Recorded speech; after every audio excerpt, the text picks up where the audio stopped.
Good evening, everyone. Hope everybody's doing well tonight. I'm going to talk about the few things that's going on in America that I think are a big problem to us. I hope everybody's well. I'm probably going to be on for about a 35, 40-minute speech, talk about a few things. So I really would have your utmost attention to this, and this is vitally important. My name is Joseph Samuel Catalano III, and today I'm not here today as a career politician. I'm here as an American who lives what millions of people are going through right now, an American who knows what it feels like to work hard, to try to do the right thing, and still feel like you're falling behind. And I'm here today with a simple mission to bring honesty and integrity back into leadership and to fix the root of the problem that are hurting the American people. Let me start with something every single American understands: groceries. You don't need a degree in economics to know something is wrong. You feel it every time you walk into the store, every time you check out. You're paying more and walk out with less. So let me ask the question directly: why are groceries still so high? We were told prices were up because of supply chains. We were told it was temporary. But here we are, and families are still struggling. And here's the truth: costs went up fast, but relief never came back down. That's the problem. Not just groceries, that's the pattern across this country. When pressured, when we pressure, I'm sorry, when pressure hits the system, it goes straight to the people. But when the pressure eases, it doesn't come back to you. And that's not right. That's not how a fair system works. And it doesn't stop at the grocery store. Now I'm going to touch on another thing that I was been following. We all know that President Trump, he did a bunch of tariffs. A lot of people didn't understand it. A lot of people didn't want it. A lot of people were, angry with it. And the whole thing was that his pitch was it's going to be good for the country, good for the country. It's going to come back to the American people. Well, all I could say is this. Let's talk about something people don't always see: tariffs. When the costs were put in place, companies didn't absorb them. You paid them. Bottom line is we paid them when they raised all the groceries at the store. So we got charged every time you bought groceries at the store. You were charged for what our government took in tariffs from each one of these companies. Every single week, now we're seeing legal challenges, disputes, and money moving back through the system. But here's the question nobody's answering: is the money coming back to you? No, prices went up fast, and they stayed up. That's the pattern, and that's what needs to be fixed. I believe that a federal judge is ruling that it was done maybe possibly illegally, the way he got the tariffs, and that it was ordered all back to the people that took the tariffs. So if that's the case, if they're getting their money back, that why they really raised all the food prices to charge all the American people, then I think the American people should get that money back. But yet we're not seeing that. We're seeing the prices go up. We're seeing gas go up. We're seeing everything go up. So that's a big problem, and there's a lot of people in America that are very angry about that. Now we're going to go into rent and housing, another big problem. Rents are way out of control. Some states are worse than others. Let's talk about housing. Why rent is still so high? Why are families working full time and still struggling to just keep a roof over their heads? Because right now, regular Americans are competing with large corporations for a place to live. And they're losing. Homes are being bought up like assets instead of being treated like what they are, a place for families to live in. And then there's another issue people aren't talking about enough: homeowners association. I don't know if you guys are aware. I've been following. People are losing their homes today. Their mortgages are not behind. They're all caught. Mortgages are fine, but the homeowner, when you live in an area that has under a homeowner association, you get to pay a monthly fee, and they usually take care of the maintenance, the lawn care, and the neighborhood stuff, and you pay a homeowner associate fee. They're getting judgments and throwing people out of homes for just the homeowner association fees. There are cases in this country, real cases, where people who are current on their mortgage and at risk of losing their homes over unpaid HOA. That to me is absurd. And if our current government don't step in and do something, I'm going to tell you what. You could bet assure that they don't care about you, me, your families, or anybody else. And it could be happening in some of your families. Think about this. You know, I'm not polished, and I may not ever been a politician, and I may struggle with understanding certain policies in government, which I'm definitely willing to learn anything and everything. But I'll stand and fight for what I believe in. I'll stand side by side with all the American people. And if we stand together and there's a voice every day fighting, I'm just another person. If I make it onto the ballot, I'm just another person that gives the opportunity for you to have another voice. You guys decide who wins. The American people vote the people in. Okay. If they want to, if they're going to complain and complain and complain and complain, and then put back in the polished, rich politician that does nothing but just make a bunch of promises, that's on them. It's on you guys. But if a guy like me who has no experience, but's willing to get up every single day, and we can't take 10 things and win in the first day. We have to go one by one by one by one and tackle them down. We have to build good rapport with Congress, good rapport with the Senate. We got to get Congress to take our stuff, get it in there, get votes on it. We have to get it into law. So we got to do it one at a time. Nothing's going to be fixed overnight. But the same problem they claim they're going to do, and they don't do nothing. All I know is I'm another voice for the American people to hear. And if they like what I'm doing and I'm touching on areas that they have the same struggle with, because let's face it, no normal president will sit down next to anybody, a normal person in their home, and can sit there and swap stories with them that he knows about prison reform or he knows about being an addict. He can't. So how can they really understand anything? But when you connect with people that have struggled with all these things, and there's a lot of Americans that have struggled with prison and addiction, more than you can understand. And they really believe in the person that's sitting next to them and connecting with them. And they're like, you're just like me. You're just like us. You're just like my brother. You're just like my sister. God, my father and mother were addicts. They look in your eyes and they say, you really do care. Do you think they're going to vote for the polished politician, which 70% of America is already sick of?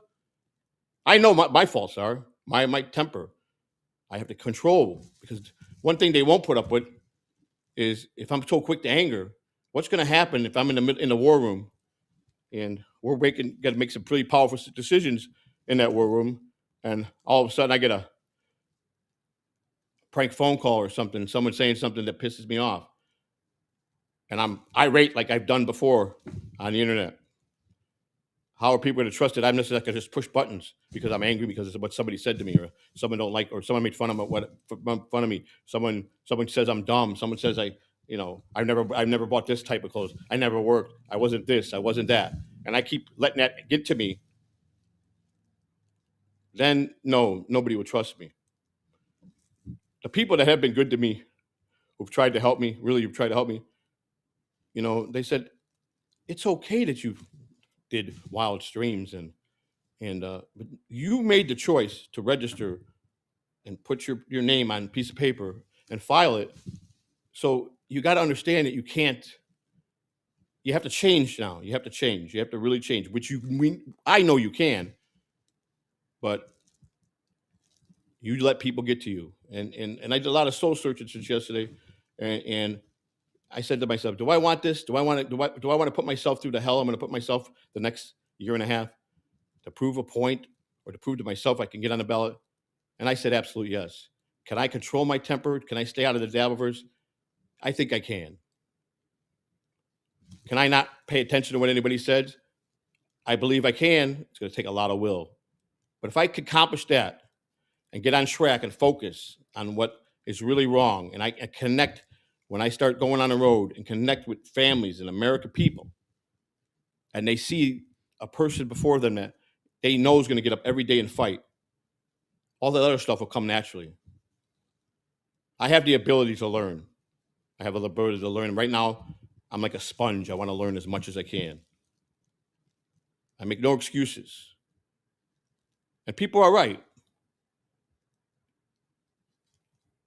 If they ask a question, if I put myself as a public figure, I did that. Not you guys. I did that. All you guys at podcast, we did it. We all, once we entered to show live streams, we made ourselves public figures. I entered into a political race. Not only just a political race, but the top job, the highest hierarchy job in all of the positions. I mean, I could have went for a congressman, but we know that I'm limited to certain. Excuse me, I need some water. And I'm limited to certain things right now. So I'm one of those people that said, if I only got 3 choices, I'm going to go for the top shop. Why would I want to try for the lowest one? I understand it's not a reality to people. A lot of people think it's just not a reality to a lot of you people, and I understand, I respect that.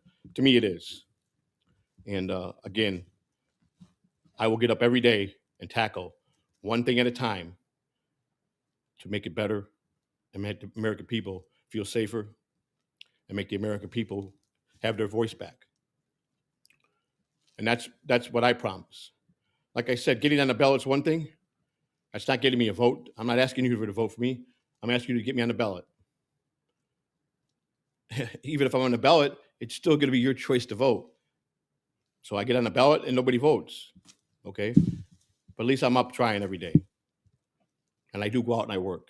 Like I said, when I first came into this, I was all over the place. I got to go to this place. No, you don't. You live in your home states first. It's one of the toughest states to get. You need to focus on that. Thank God that Florida allows me this early to go out and collect signatures, because if they didn't, there's no way. I would have never even, there's just no physical way, being I got no experience and I don't have that many volunteers help me. There's just no way it could be done. The fact that Florida gave me way plenty enough time. I mean, this is 2026 and everything's got to be in by July of 2028. So I have little more than 2 full years to accomplish this. So I'm going to be way ahead of schedule. Once I get Florida out the way and I'm on the ballot, I think that'll make a statement where maybe people look at me a little more serious. But that still don't excuse that you have to answer questions if you're running for president. You have to answer questions if you're in the Senate. You have to answer taxpayers' questions. You got to learn certain things, and they're right, 100%. But I'm running a campaign that's going to get me on being very transparent of my life, all my mistakes that have turned me into a better man, to connect with the American people that have struggled the same way that I have. And there's a lot of people, more than you know, that have changed their life and went through all the same things I went through. And when you connect with that people like that, and they're tired of a system that's messed up, or tired of the rich politician, or tired of the Ivy League school, it's not that hard to get them to vote for you. All you got to do is build the trust. I got the makeup to do the talk. I could do the walk. What I don't have is the full knowledge of government. But I will. Because I have to. That's just without doubt. But you got to remember one thing. If history's taught us anything, presidents are smart. A lot of them are very educated in government.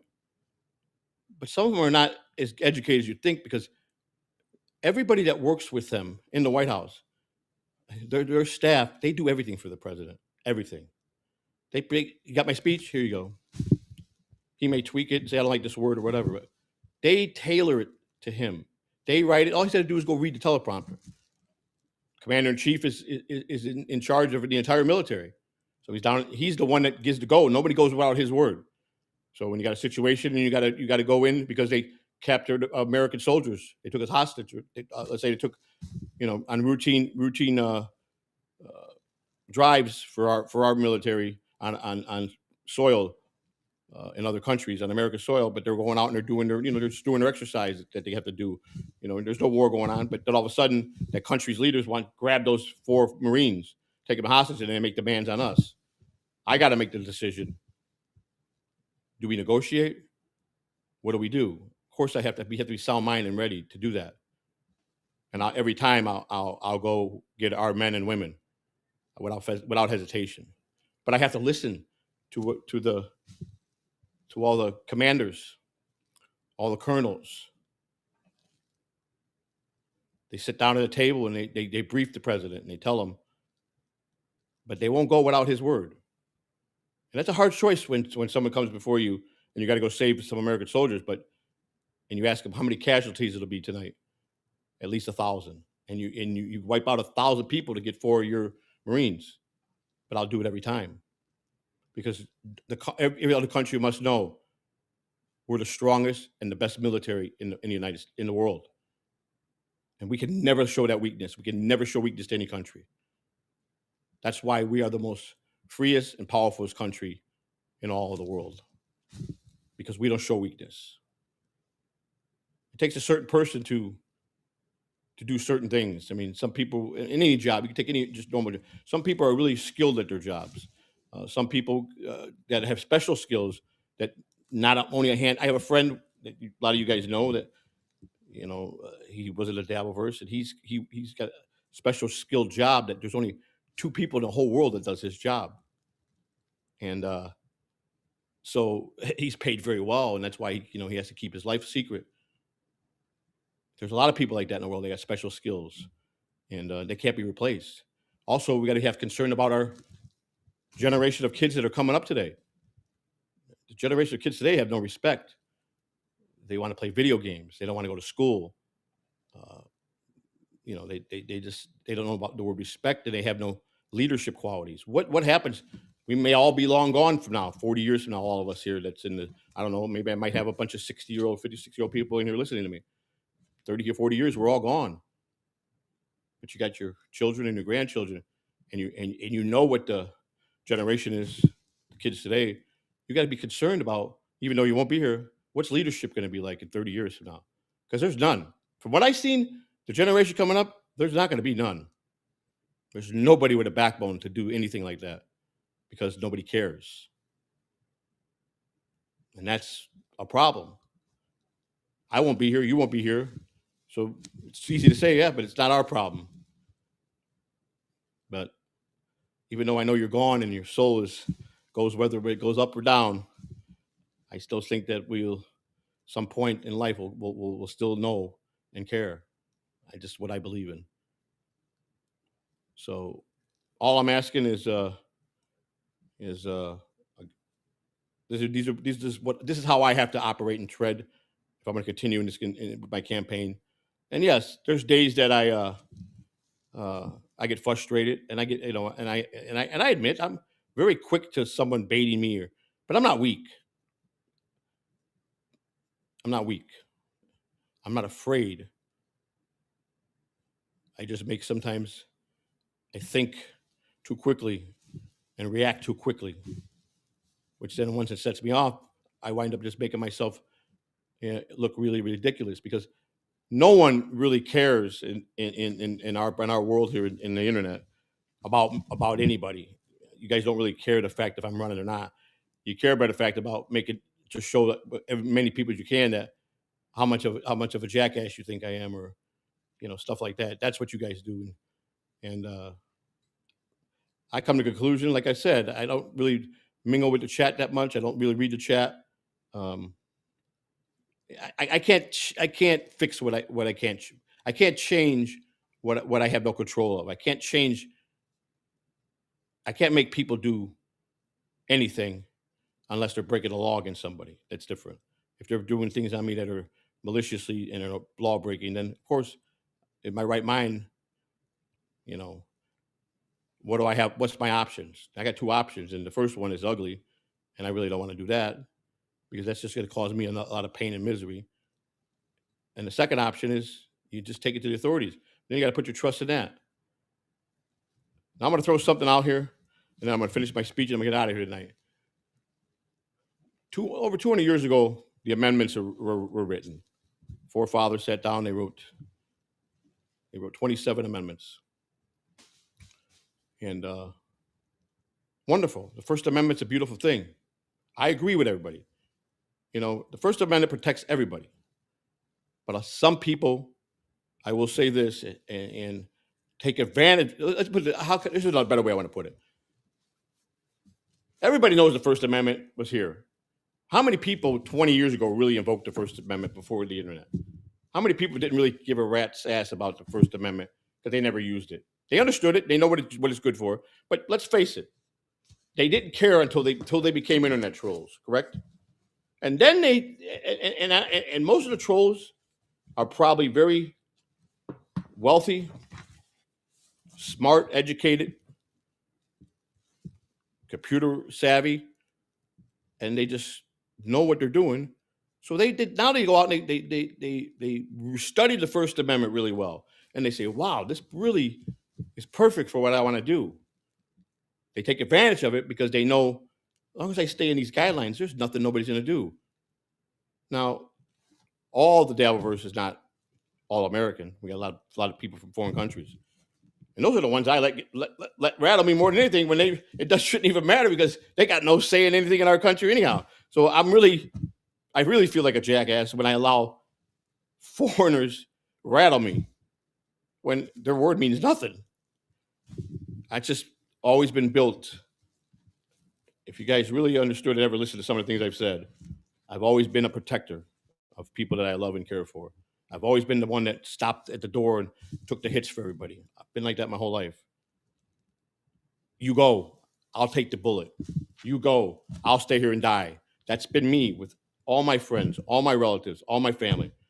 All my life, that's what I have to do. I chose to do because I didn't really have a teenage life. I had a child at 17 and I had to become a man and work, and I worked at a very young age. So I cheated myself out of a lot of things. That's on me. But I always felt a sense that I always had to be the protector. Even when they're adults and you let them go to the real world. And I just still always felt that with everybody, especially my friends. The few friends that I had in life, I always was there like a family member, like a brother. And I would die for them because that's how much I love my friends and my family. That's me. That's me in a nutshell. But it's my time now. Everybody has made it and survived, and they're all on their own with their own lives and their own family, their own children. But yet I still want to protect myself. My wife yells at me all the time. I don't care what people say. It's not true. Why do you work yourself up? I love you. And I think great that you stand for me, but you don't have to. Don't worry about it. Don't even pay attention. What do? I do the opposite. That's because I'm the way I'm built. And some of you guys know that. Some of you guys are good enough to figure out, what and each and every person that you troll, you know how to make them tick and you know how to set them off. But the problem is the ones that do that, some of them think they're better than everybody. Some of them think they're smarter than everybody. And some of them think that they're perfect and they just do it to break balls, and they're not. They're lying. They really are. So I just gotta focus on my campaign and do me, and hopefully I can get on the ballot and give the people a chance to know me. And when election day comes, if I'm on the ballot, and if I am by any grace of God, if I'm voted in, and I see people in somebody's chat will say, "What happens if he does get in? He's definitely got the moxie to be a president. He's got it down to a science. He'll definitely be not afraid to talk. What if he really does win? What's going to happen then?"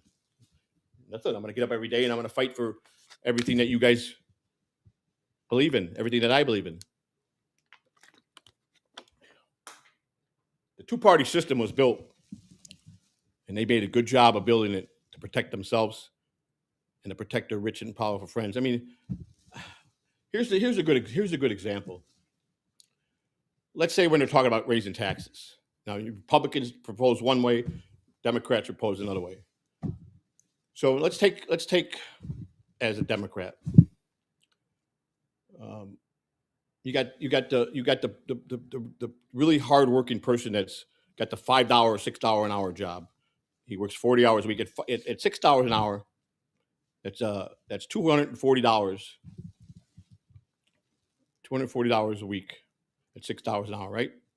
61.21. Yeah, $240 a week. Times that by 4. If it gets paid weekly, okay, you got 1,000. I'm sorry, you got $960 a month. He's got 2 kids and a wife. He says, I can't pay that. I can't. Then they take 15% of taxes out of him. Now you take 50%. If it's 1,000 a month, take 50%. Now he's down to $850. He definitely ain't gonna do it. So he goes, let's get a second job, and he gets himself another 9,000 income. Still poverty, still barely making it. They take 15%. Average school teacher in the world makes, I think, 41,000 a year, which is garbage paid for school teachers because they're vitally important to education. I've always thought that they were underpaid and treated unfairly. You know, I do see things, and I don't agree with how they've treated teachers over the years. These are people that go to school to care about your children, your grandchildren, to teach them a better way of life. So that speaks volumes for people, to me, their character.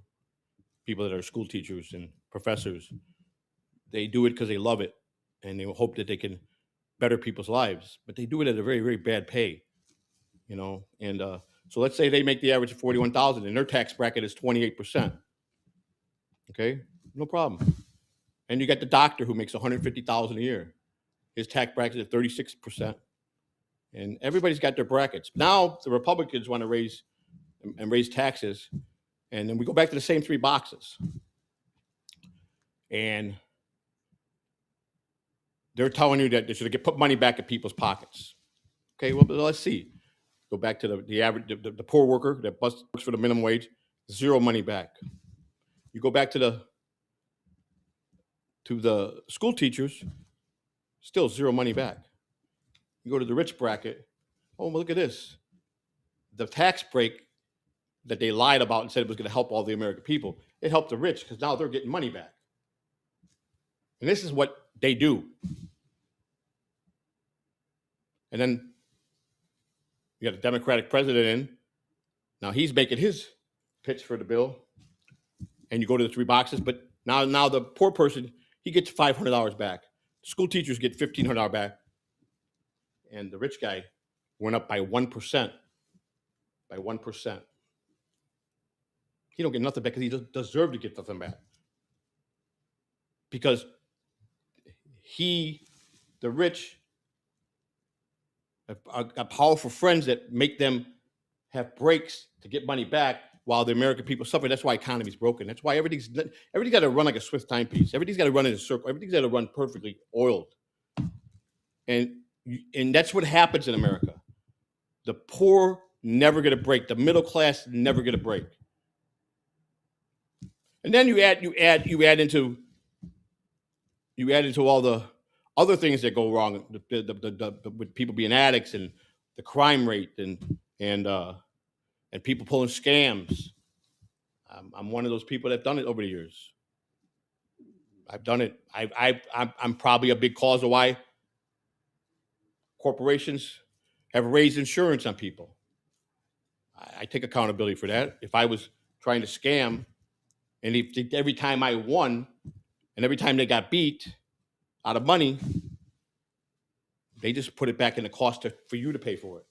So I am responsible for that. Not solely responsible for everything, but I contributed to that. I know what I did wrong. Again, no one has to remind me about anything I did wrong criminally. Nobody has to. I know what I've done wrong.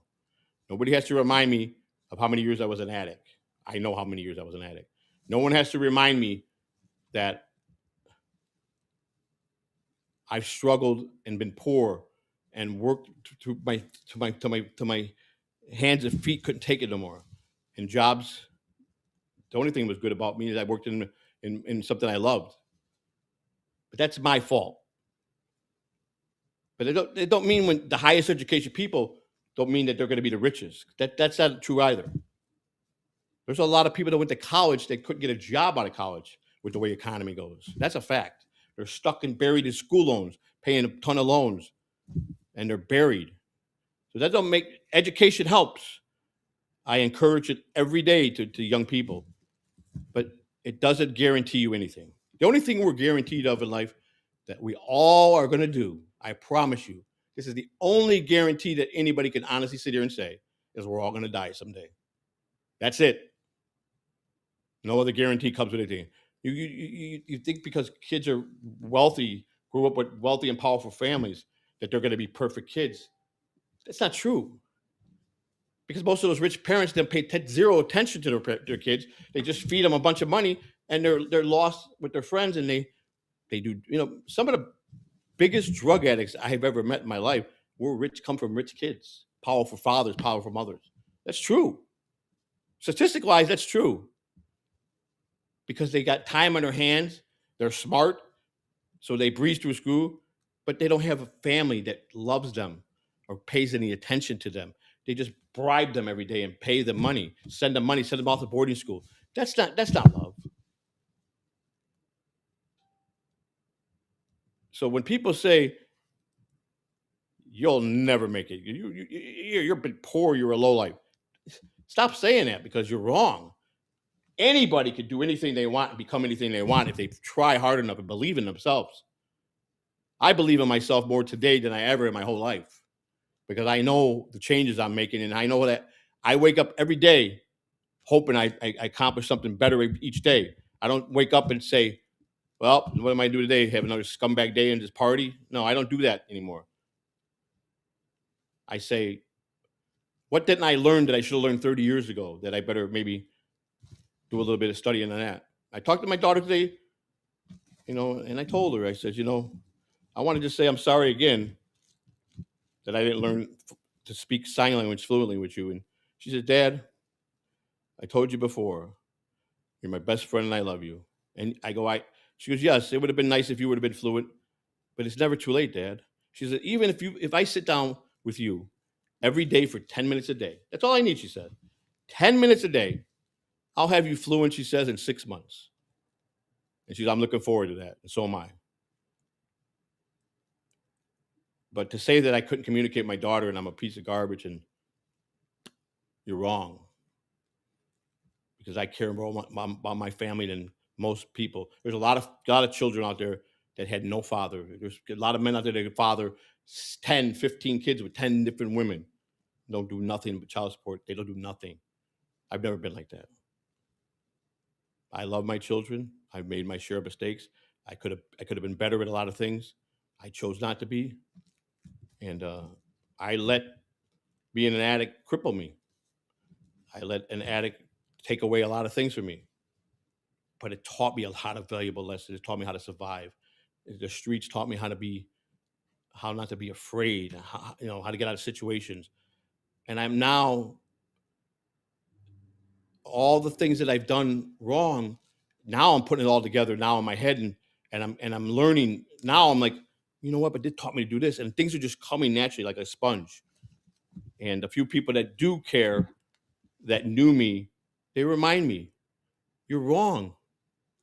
Look how better of a person you are. Look at all the struggles you went through, that you put yourself through. But no one fights better than harder than you. You get back. How many times you got back up and you don't give up? So you have a natural born leader in you, because you're a fighter. You don't let nobody put you down. You don't stay down. You get up. That's a leader. You want to be transparent. You want to have integrity. So everybody's entitled to their opinion, no matter what. Some people are just never gonna. There is true. There are people out there that never been in trouble with the law, ever, nothing, not even a parking ticket, that really frown on anybody that's got in trouble with the police. And there's a lot of people. A lot of those people are misguided. Though they believe in the system works 100%, and they believe the police system works 100%, or the court system works 100%. That's how naive they are, because they're so good and never broke the law that they really believe in what was in place with laws in the Constitution, which is a beautiful thing, because that's how it's supposed to be. But unfortunately, it's not how it is. It's not black and white. There's a lot of gray areas in a lot of areas. We know this to be true. And you feel for those people that have, I respect people like that never in not even a parking ticket. And really, you sit down and talk to people and how well they believed in government, how well they believe in the police, and how well, and you sit there and you know that, yeah, they're right.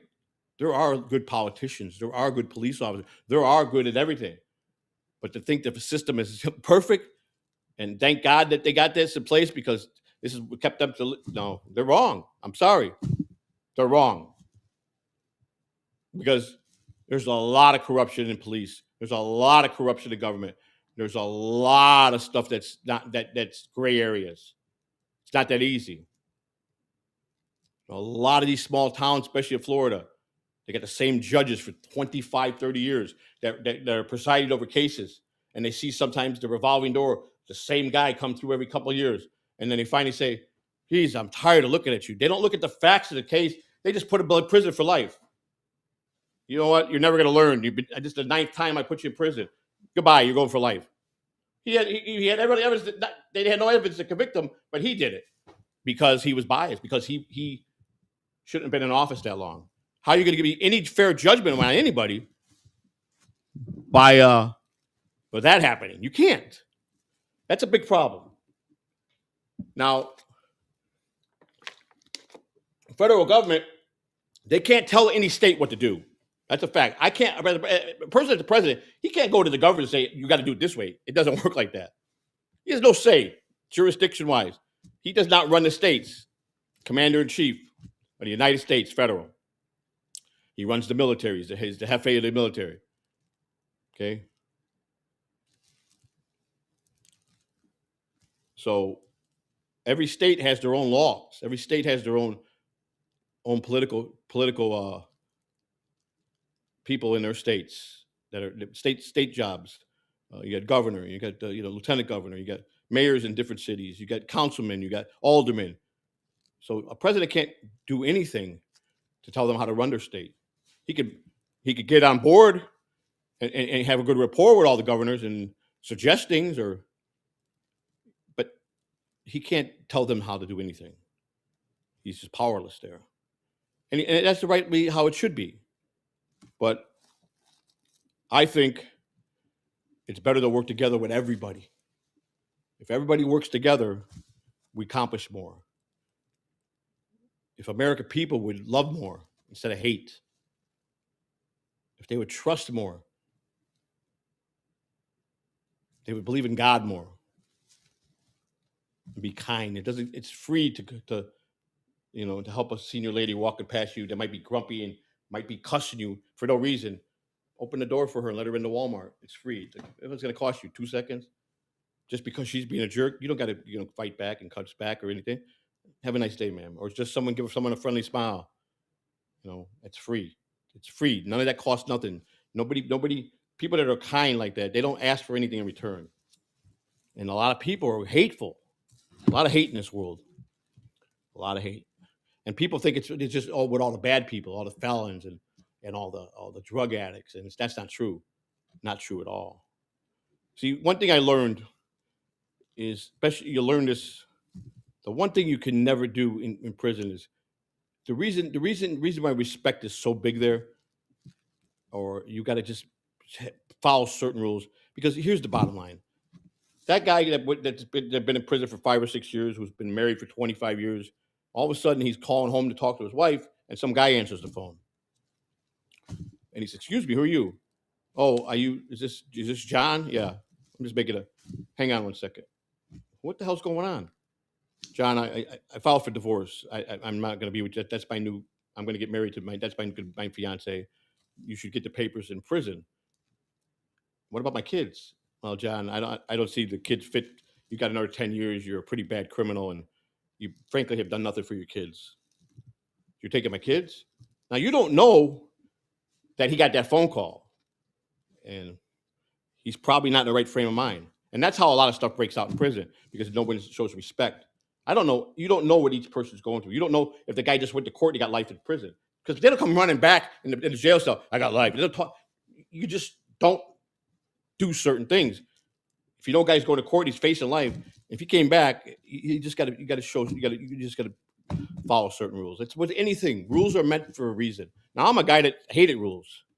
I'm not one that followed many rules in my life. And I was wrong for that. They're there for a reason.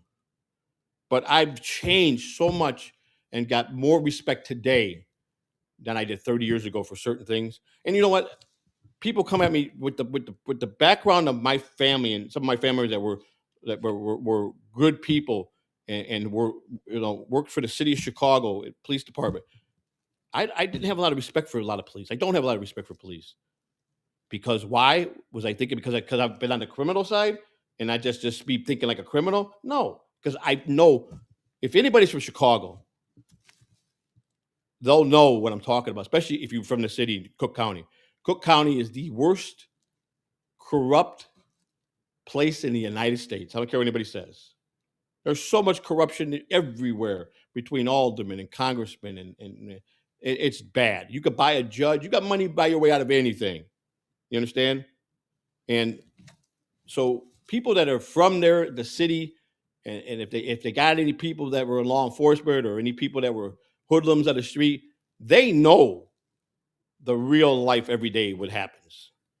And they know how BS when they listen to a politician up there lying his teeth through his teeth. They know. When Joseph Catalano came to the Dabbleverse, I don't think anybody liked me from day one. I come off like that. Two ways: either you like me, I'm either loved or hated. There's no in between with me. And I got to say that I lost my judgment. I used to be really spot on to just meet somebody or talk with somebody and know what type of person they are. I was very good at figuring out people, and I let my guard down many times. And I think over the years of doing drugs, it definitely done damage. And at the incident with the night that I was in question with my child, it changed me a lot. Where my sense of thinking was different. My judgment was off. So I let my guard down. And but the worst part is I let it keep happening. I want to help people. They want me to go on their shows, and I do. And I know right before I even say yes that they're really setting me up to go on the show. They're going to bring somebody on I don't like. They want me to be fueled, and they want to bring that money in. So they want me to be fucking triggered. This is what they're hoping for. But they don't want it to be natural. They don't want they don't want to come to me and say, "Hey, could you just act crazy for me?" Because they know nobody's going to buy it. So they set me up, and I keep falling for it. When I said to myself, "I'm not doing nobody's shows," I can't do that because I know they only want one thing, and everybody is the same way. The people that say they don't climb on my name, whether I'm a piece of garbage in your eyes or not, I made my way in the Dabbleverse. Whether it was being really liked or people just saw a character in me that is very easy, good to get money if they handle it. If they're good at what they do, they can make money off of me by making me look, bringing out the best in me. That don't do me no good. That just does them good. So my whole point is this. You could think whatever you want about me. It don't matter. I'm not dumb like you think I am. I'm not nobody's clown. And I won't roll over to anybody. But what I will do is I will be a better person for myself, first and foremost. And I will take this campaign a lot more serious. And I'll fight to get on the ballot. And I'll hope that I connect with the American people. And that as I learn and I bring points of views to you each week, things that are broken, not argue with people that think that they know everything and I know nothing because they just do it because they know they're going to get a reaction. Those days are over with. And I've been kind to a lot of people. And some of the ones that come at me, they say they're just light trolls and they're just having fun. They lie through their teeth so bad. Here's the problem. If you want to call me a liar or you want to say this about me, at least be accountable that you're a scumbag too and that you have one motive. Don't sit there and sugarcoat like you're better than me because you're not. You're not. And like I said, I'm not the guy to start trouble, but people say I'm just a tough guy behind a mic. I'm not. I have very, very bad capabilities of being very I could be very, very, very, very, very bad or mean or fight very well if I keep letting it provoke me.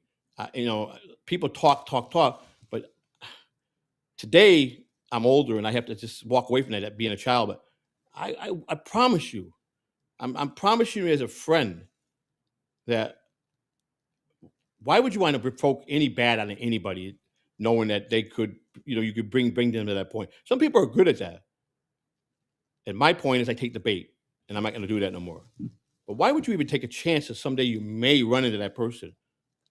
I see people the other day say, yeah, I'm not no badass, but I promise you, everything he says that nobody will do, I'm going to do it. He won't. He won't. He won't. He just won't. But he keeps saying to be tough in the chat room with all his friends. He won't. I promise you he won't. You want to know why? Because always in the back of his head, he's going to know, is this guy really legitimately psychotic? They don't know that. You don't know that. And I don't know not really if you are. That's the truth. I don't say anybody can't do anything, because I don't underestimate any human being. Because we're all capable of being to that point that we could come out and we could do some damage. So I always give everybody benefit of the doubt, and I always respect everybody with that. No one's better than me, and I'm not better than anybody when it comes to that. I might one day run into the wrong guy, and I might get my clock clean so good. But I understand that could happen. You people think it can't. That's on you.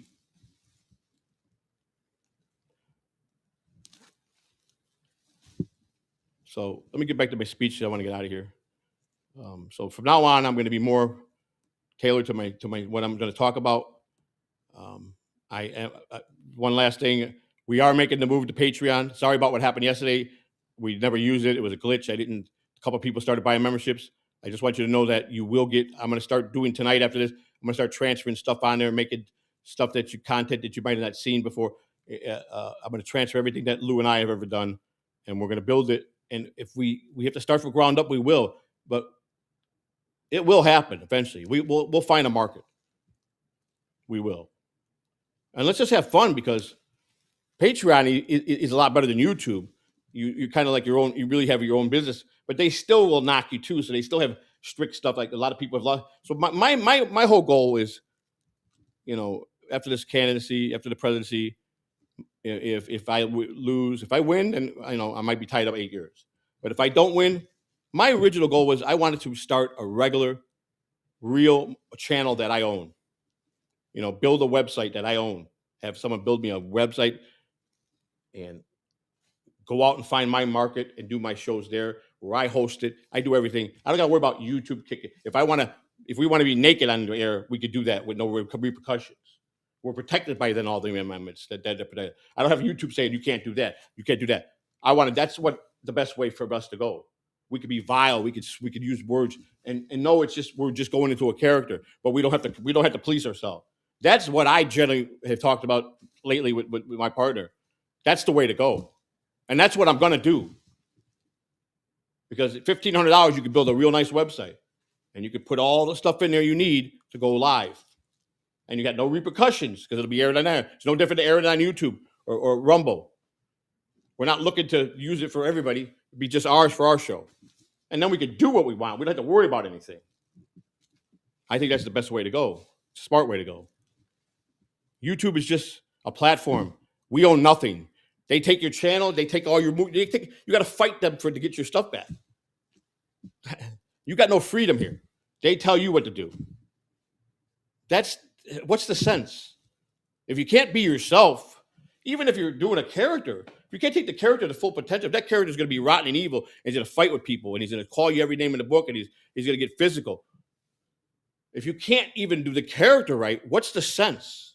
If you're going to have censors, why? That's stupid. It makes no sense to me. Now, the people that got talent, they don't have that problem. Not all talent people make it. But then again, we're all on YouTube. So are they really that successful? I mean, they're making more money than me, making more money than you. But that don't mean they're successful. They're still not actors in the real world, got $1 million contracts. They don't have that. They're not radio personnel like Opie and Anthony were at one time, or Howard Stern. Nobody's done that. They all worked for people like that. So it's just YouTube. And I've taken it a little bit too serious and let a lot of people play me in the wrong way. What I don't like is people going around and saying, don't pay this guy this, don't give him that. Nobody has a right to stop someone from getting paid or even talking about that. If you're that rotten and that hateful, man, oh man, you need some help, man. If it bothers you that someone sends someone a $20 super chat or a $50 super chat or $2 and you bitch about that and you lobby to go make sure nobody gets, that's pretty sad. You got a lot of time on your hands. A lot of time on your hands. But there's some people that are so negative. I don't have to give names. I don't want to get into it. But there's a few people that come at me every day. They got no positiveness in them at all. They are so negative about everything in their life because they failed at things that they don't want people to know they failed at. So they do it to feel better about themselves. That's the truth. That's a fact. So they bounce harder on somebody to make them feel better about their failed life.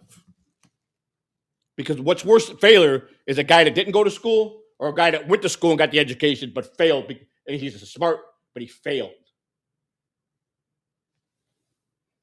I think it's more worse for a guy that's got a lot of education and very intelligent and amounts to not much than a guy that was a mess up his whole life and didn't care about nothing and was just an addict, a reckless person. I think it's a lot easier for him to be the idiot. But when it's someone that's educated and they really, they're educated enough that they could have been wealthy and they got a common job. I mean, that's more embarrassing than me being the addict and me not having no schooling behind me. Believe me, trust me, in the real world, you are looked upon as really a failure. You'll never admit that, but you are. I hate to tell you that you are. I'm expected to be a failure because I've done nothing. So it's like, okay, just another thing that Joe Catalano failed at. What else? He's been like that. Like we told him that in second grade. Principal says you can amount to shit. What was wrong? We were right. But a guy that or a lady or a guy that was educated, got a lot of background of education, that were smart, that person's going to be somebody. Someday they're going to be somebody, and they amount to nothing. They amount to nothing to be playing in the internet world with a common job, and they're very smart. So trust me, you're the failure, not me. You're the more embarrassing person than not me. I'm expected to have that, so it's expected. It wasn't expected from you. You should think about that. You really should.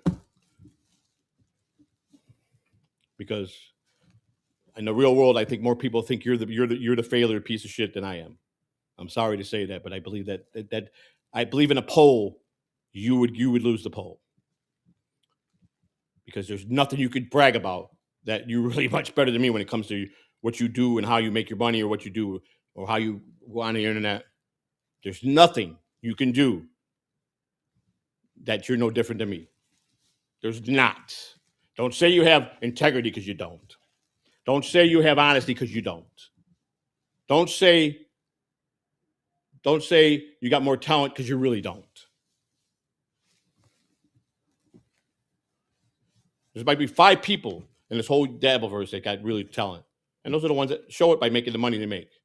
And that's it. And then yet they're still failures because the farthest they finally got talent, it took them to go to YouTube to get talent, to find a bunch of us idiots that will give them, they figured a way how to get us to throw money at them.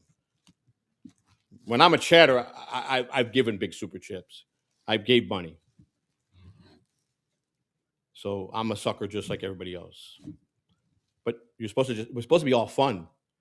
It's not no fun no more. People are looking to hurt people, and people are looking to demoralize people and pick people out, chop people off of the arms and legs and the feet and the hands and the eyeballs and say, you're scum, you don't belong here. Nobody.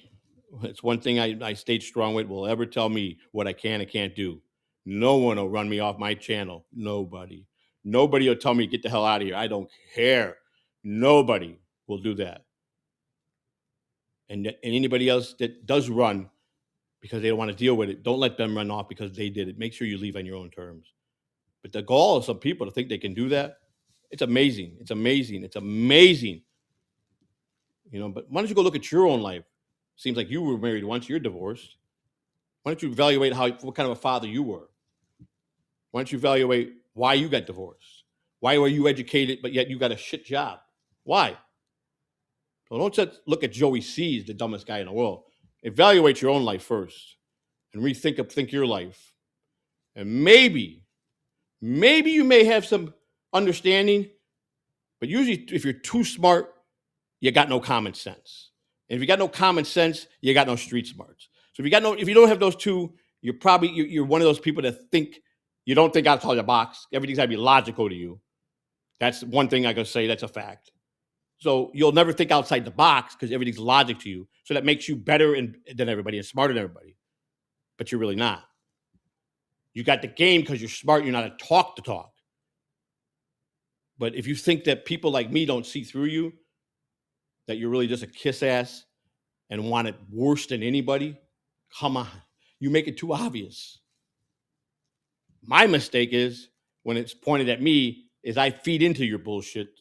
You're speaking of the people that come after me, and I let you set me off in those places so you can sit there and laugh your ass off. I've watched some people laugh at some things that they were talking about me, and I'm like, you don't hear nobody making a comment that was funny, and they're up there laughing, rolling, and I'm like, where the hell was that funny?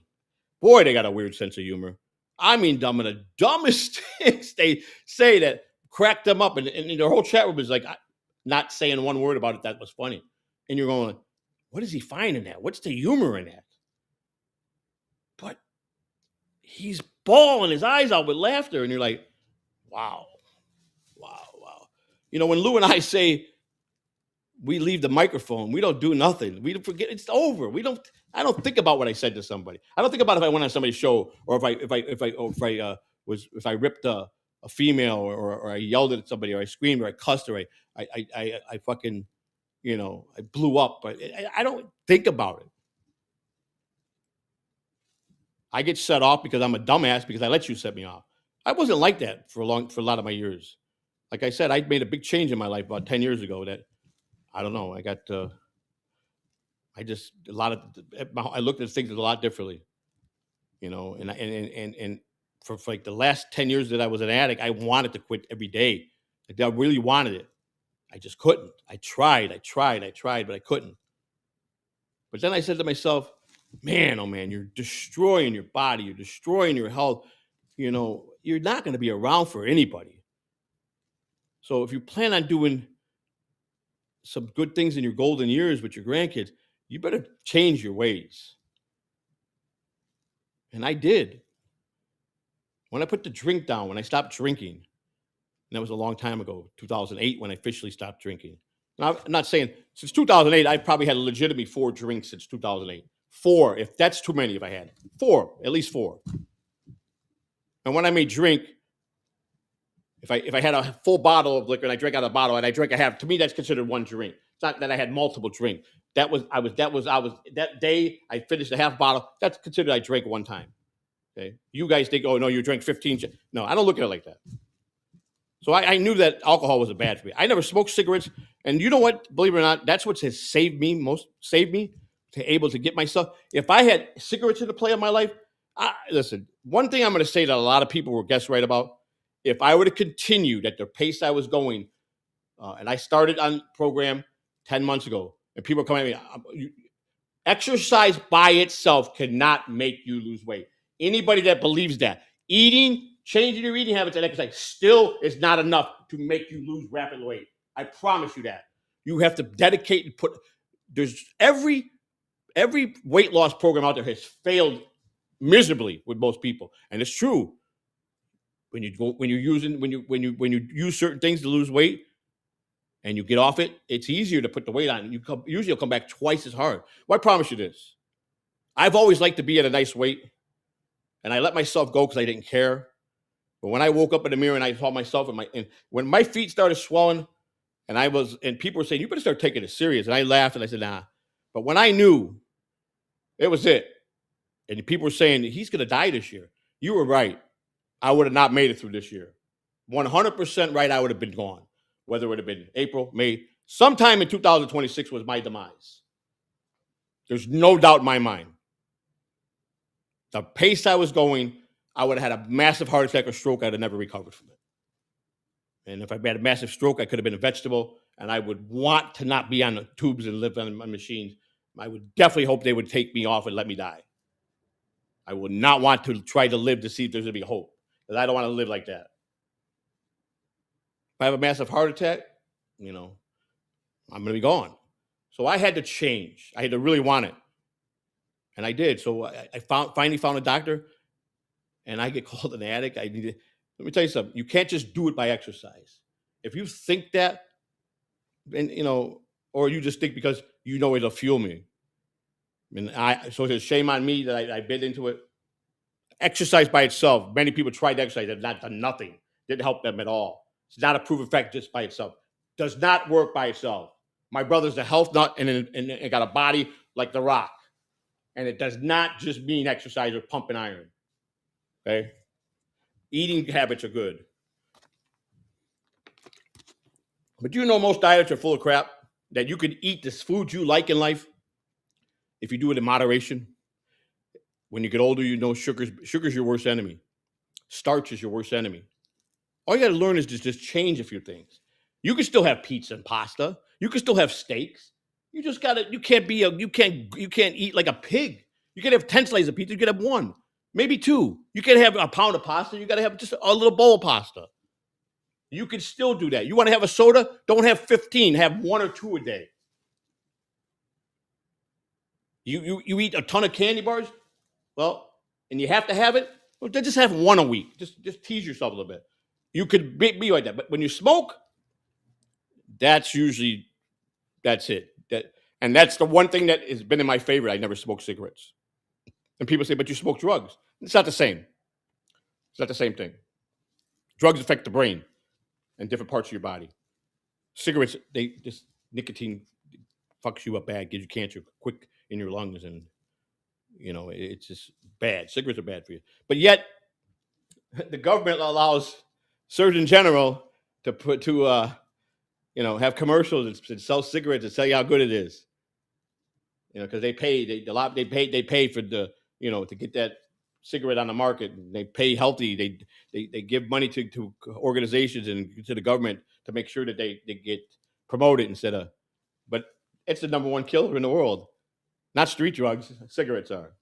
And it's legal because the government allows it to be. Because they put that little thing on the Surgeon General, little note they put on all the cigarettes, and they think that's right. They put a stamp on it and they're good. Yeah. They put all kind of chemicals in our food. God gave us enough food on earth to eat naturally. Seafood. There's a reason why certain countries never gain any weight and they live a long time, because they use the natural what's supplied on earth, and they eat that. They don't eat nothing processed. They don't eat nothing. They pump everything up so it won't go bad. The minute you open a loaf of bread, the air hits in there, then a couple of days later it molds. But certain foods are pumped with so much chemical so it could stay in the freezer for a year. And that's a fact. Over the years, what really causes everything is all the bad foods we eat.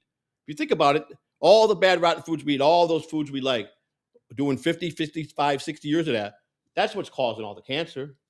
It really is. And they keep doing it. We're the most obese country out of all the countries, America. We're the worst. There's so much obesity here. Now, at 270, we're almost 270, it was 268, same thing. I was declared morbidly obese. Now, I've worked hard for 9 months, and I do change my habits in eating. I'm proud of myself. I don't even, and when someone's trying to want to get explanation of a drug, what does it do? It does. It stops it stops the hunger. And the worst thing it does, it stops if you do try to eat something that you used to like, you get sick. You want to throw up. Like if you ate McDonald's every day and you get on this program and you take a bite out of McDonald's, you're like, oh my God, man, it's horrible. That's what it does to you. It's like if you were a guy that ate a whole pizza, you get through one slice and you're like, oh, I can't eat no more. You just can't. Now I'm on the highest dose. Someone asked how long I could, but listen, I went through every dose in 2-month increments. So let's go back and see how many months I've been on the program. I started out with 2.5. 0.5, 0.5. After the 5, I went to 7.5. After the 7.5, I went to 10, 12.5, 15. So 2 months. So 2 months. The 5 was that's 4 months. 7.5, that's 6 months. The 10, that's 8 months. 12.5, that's 10 months. I'm on the third week of the 15. 10 months and 3 weeks I've been on the program. Now I got a 3-month supply of the 15. Now, so I heard people say it works the best at the beginning. Not for everybody. I didn't lose weight my first 3 months. It didn't work at all for me. I lost it in the 4th, 5th, 6th, 7th, and 8th month. My part of the 8th month. Then I stopped. It just stopped. It's like your body starts dropping so much, and then you got to retrain your body again. And then I wasn't worried about gaining anything back because as long as I was doing the program, but I had come to a halt of losing weight the rest of the 8th month and my 9th month. Then I lost the last 8-9 pounds that I wanted to be to get to 200 in my 10th month. I think I might have made my goal of under 200. I got out of the shower today, but I had my shoes on. I put my dress shoes on, my dress slacks, and I had my watch on, and my phone was in my pocket, and I weighed at 203 with everything on. So I'm pretty sure I had about 4 pounds of stuff on. So I'm pretty sure I'm under 200. I can't swear by it, but I bet I'm at 199. I was at 200 the other day, and I haven't heard anything bad to eat. I mean, let's face it, the facts were the truth. I was drinking 15 cans of Coke a day. I was eating 12, 15, 20 candy bars a day. I really was. Okay. I can tell you this, going for 10 candy bars a day. Let's just say 10 candy bars a day, 30 days. That's 300 candy bars a month. And since I've been in this program, I average maybe 3 or 4 candy bars a month. I get a craving every once in a while, and I have to have one. I got a few of my favorites. I do. I went from 15 cans of Coke, maybe more sometimes. Sometimes if I ran out of can of Coke and there was a 2-liter, then I might dust the 2-liter through the night and doing it all at weird hours and then getting hungry and going to the 24-hour drive to a McDonald's at 4 o'clock in the morning and eating like the craziness. And I started swelling up. And when I got water on my lungs and retaining water, that's when I knew it was serious. That's when I knew was, and a couple of people that are in the medical field that was, when they saw my foot, because I did show it on live. I mean, I got a text from certain people saying, "You better start taking it serious. You're gonna die. No kidding aside, you're gonna die." It got serious. But the minute I swelled up my feet, my wife said, "That's it. Like, we're going." And then I tried to pull a couple works by being in a coma, which we know that was bullshit. But I could barely walk upstairs without being out of breath. I lost interest in a lot of things and things that I didn't want to lose interest in because there's certain things in my life that I love to do and I've done them all the time.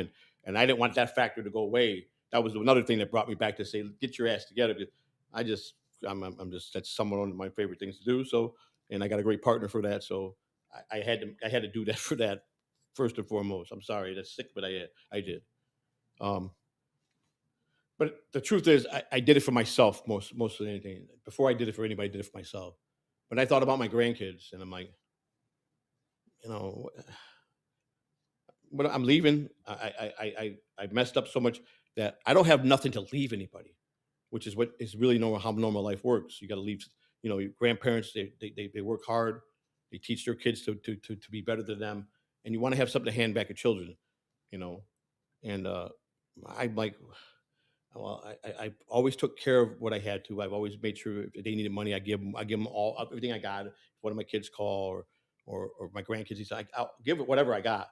But I got no emergency funds put away. I got nothing for anything if an emergency happens, right?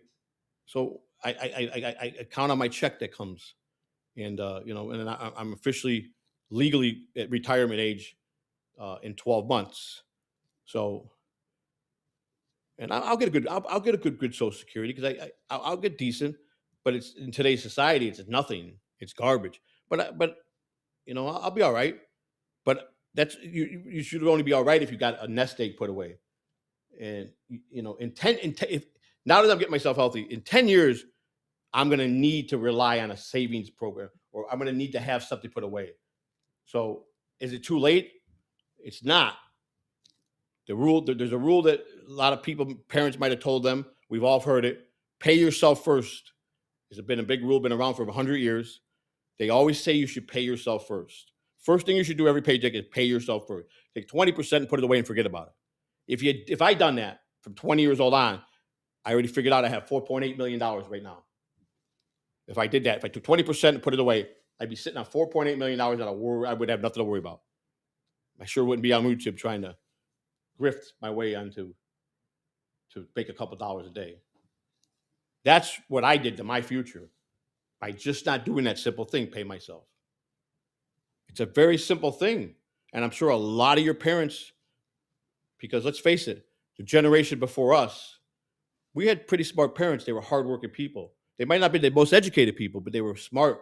They were cheap wads. They didn't go out and spend money in restaurants. They saved every penny. I know my grandparents did. They saved every dollar, every penny, everything.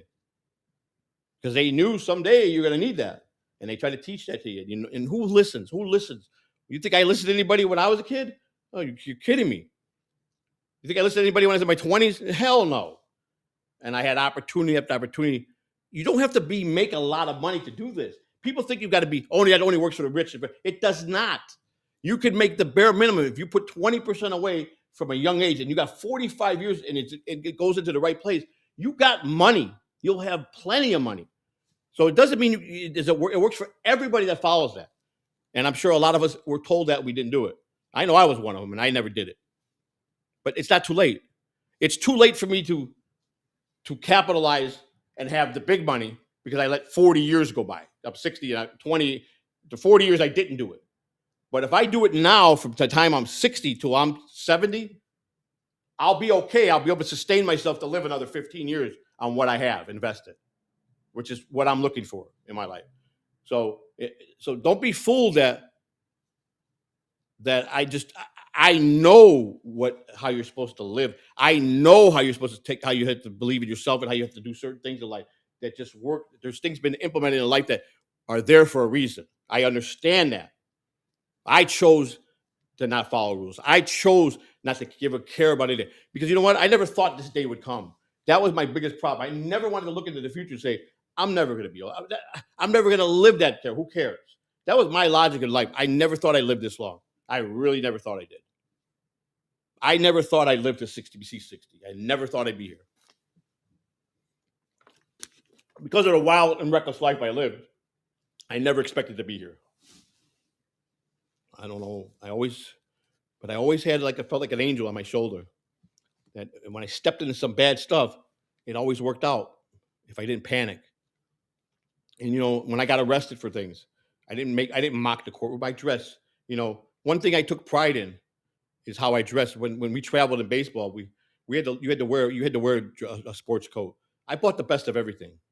Okay. And you could tell when people are wearing dress clothes if they're cheap or not.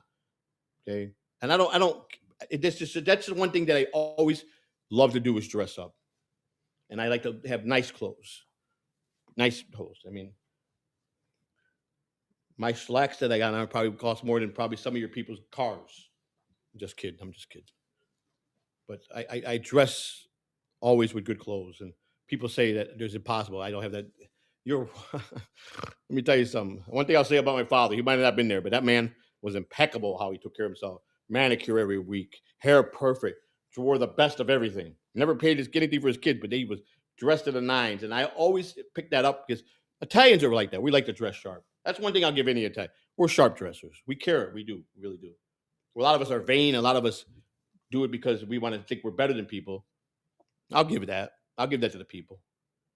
I did it because it made me feel good. Because I was always told first impressions go a long way. Your first impressions go a long way. And the only reason I survived a job as long as I did is because I got good at it. I was very good at what I did behind the scenes. But I came close to losing a lot of jobs because of my mouth. I can tell you this. When I left my big league job, when the big leagues all started to really roll with big salaries, and I decided to leave, I could never get my way back in a full-time job there. I left. I made the bad mistake. People were dying to come up because those guys get those jobs. They don't leave. They die in those jobs. It's a dream come true to work in a major league locker room or NFL locker room or basketball. It really is because you just don't know if you do your job good. You're going to get so much money under the table. It's unbelievable. Players are going to throw you money just for doing. They pay you hundreds of dollars just to run across the street to get them a newspaper. This is what these guys, because they got so much money. This is what they do. They throw you stacks of money just for being kind and going down to the 7-Eleven, get them some dip. I'm telling you, it's a fact. I'm 13, 14 years running around Wrigley Field, and players would give me $100 bills to go get something. And back in those days, if you're from Chicago, you know about Yum Yum Donuts. Yum Yum Donuts. So you got McDonald's on Clark Street, and across the street was Yum Yum Donuts, right in front of the Wrigley. It was the same lot the players had where the players parked their cars. They had a small little lot in the old clubhouse. It's the same lot Yum Yum Donuts was in, and a lot of players wanted breakfast there. And I would go down the clubhouse stairs, through the concourse, out the security guard door, Yum Yum Donuts to the window, order what the player wanted, and I kept the change every time. Here's your change. Put that away. Every time I was sent with a $100 bill at 13 years old, and I used to run 10 times a day. No bullshit. Or people wanted hot dogs from across the street. The guy in the corner at Edison and Sheffield. It was a bar there. He had a window. He served the best hot dog. And they were $1 a buck a hot dog. Players would throw you hundreds. Go get 15 hot dogs for the whole bullpen with one hot dog. You come back, you spend $50, keep the change. I was just throwing money in my drawer. I didn't even get time to spend it. But I should have been smart then. If you got the ability to make it as a teenager, I should have put money away. And I had some things that I could have got involved in, legitimate investments that were brought to me over the years. I just flat right done it. But by then I was a drug addict, and I couldn't fathom of taking $5,000 away from my drug money to go buy taxi medallions in Chicago. Were cheap at one time. Do you know what a taxi medallion costs in New York and Chicago today? $1 million. You can't get them. They don't just give them. There's a lottery every year. So there's only so many a year you can get. But if you bought them when you got them cheap, you didn't have to be in the cab business. As long as you loaned that medallion that goes on a car, you would rent those medallions to the drivers. They'd come with the car, or a company that didn't have, like here in Florida, they didn't have medallions like New York. So they had permits, but they were valuable. They weren't expensive medallions. Like there was a yellow cab and a United cab in Tampa, and there are only so many permits that they give to each company. The bigger companies get the majority, but the smaller guys that were able to get it, the bigger companies wanted to buy those permits for them and put them out of business. I'll buy your company. They didn't want the phone number of the customer. They wanted the permits, and they took your cab company off, made it into their yellow cab United, and they bought the permits. And then if you wanted to drive it, they rent that permit back that you own, that you sold to them. And then Uber changed all that. They took out the tax. Tampa used to be a taxi authority. That's gone. Wiped them off the face. Uber came in. Uber changed Las Vegas, which I never thought would ever happen. Because the Nevada cabs, those drivers were on a 50-50 split. They didn't pay for the rent for the car. They got 50% of the meter. That meter always had to be wrote down, the meter. And they watched it like a hawk. And I think they got to the point where they put cameras in the cabs in Las Vegas on the Nevada side. Nevada has an orange car. That's the Nevada side, which is where the gaming commission is and the taxi commission is for Nevada, and they're strict. So drivers did that. They didn't. Me, I was a guy that rented my car from the company. I pay a daily rate or a weekly rate, and that covers dispatch service. I was responsible for my gas, and I would just make my own business cards up, and I knew that the money was getting as many airport customers. So I worked for so many companies, and I kept giving my card.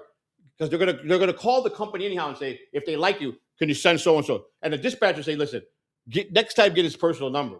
That's what they tell you. You're gonna want to build your own clientele, give them your number. We got no time to be your personal dispatcher. So I just gave my cards out to everybody, and I mean, because I like to talk and I make people laugh and people, I was always talking. I don't care if it's 5 a.m. A lot of cab drivers you get in, try to talk to them, they're nasty to you. Or you get the cab driver that's a bar cab driver who's a fat guy that never takes a shower and he just picks up drunks. Those guys can't do airport car. They can't do car service. So I did black car too. I drove black car. I rented the black card. Black card is the same way. You paid $100 a day for the car. They give you a Cadillac, a sedan. You paid them $100 and gas. So you had to make $140 a day before you got $1.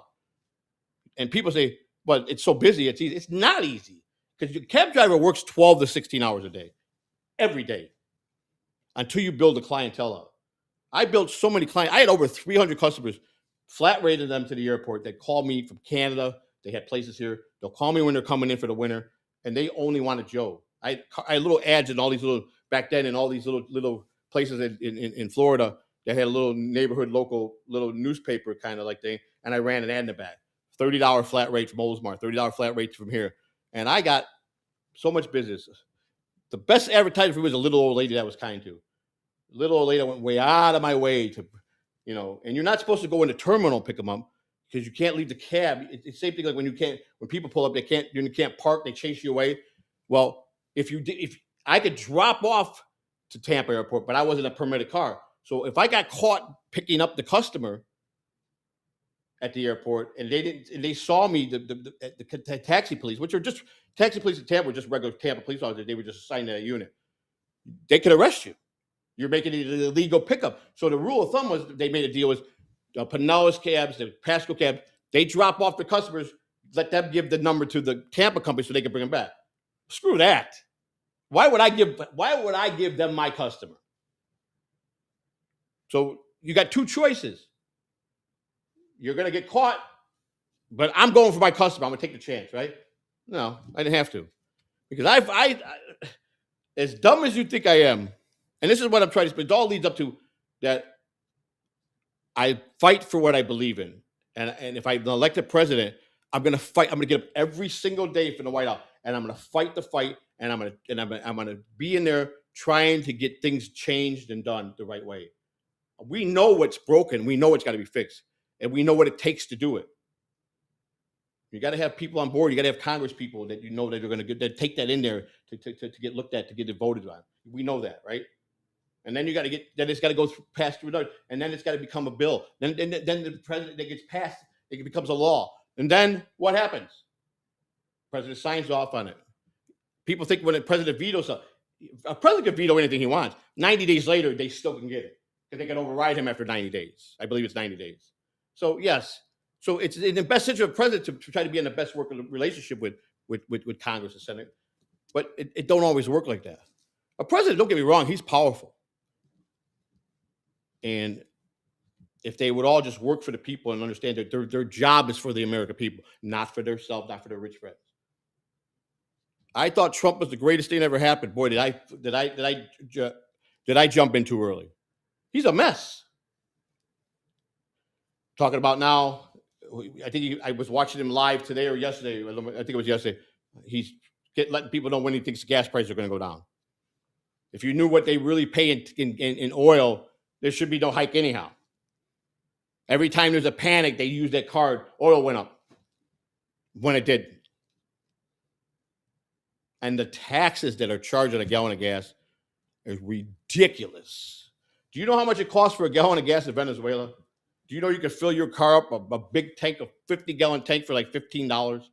It's like 20 cents a gallon in Venezuela. There's no taxes, but we don't embark with them. We don't trade with them.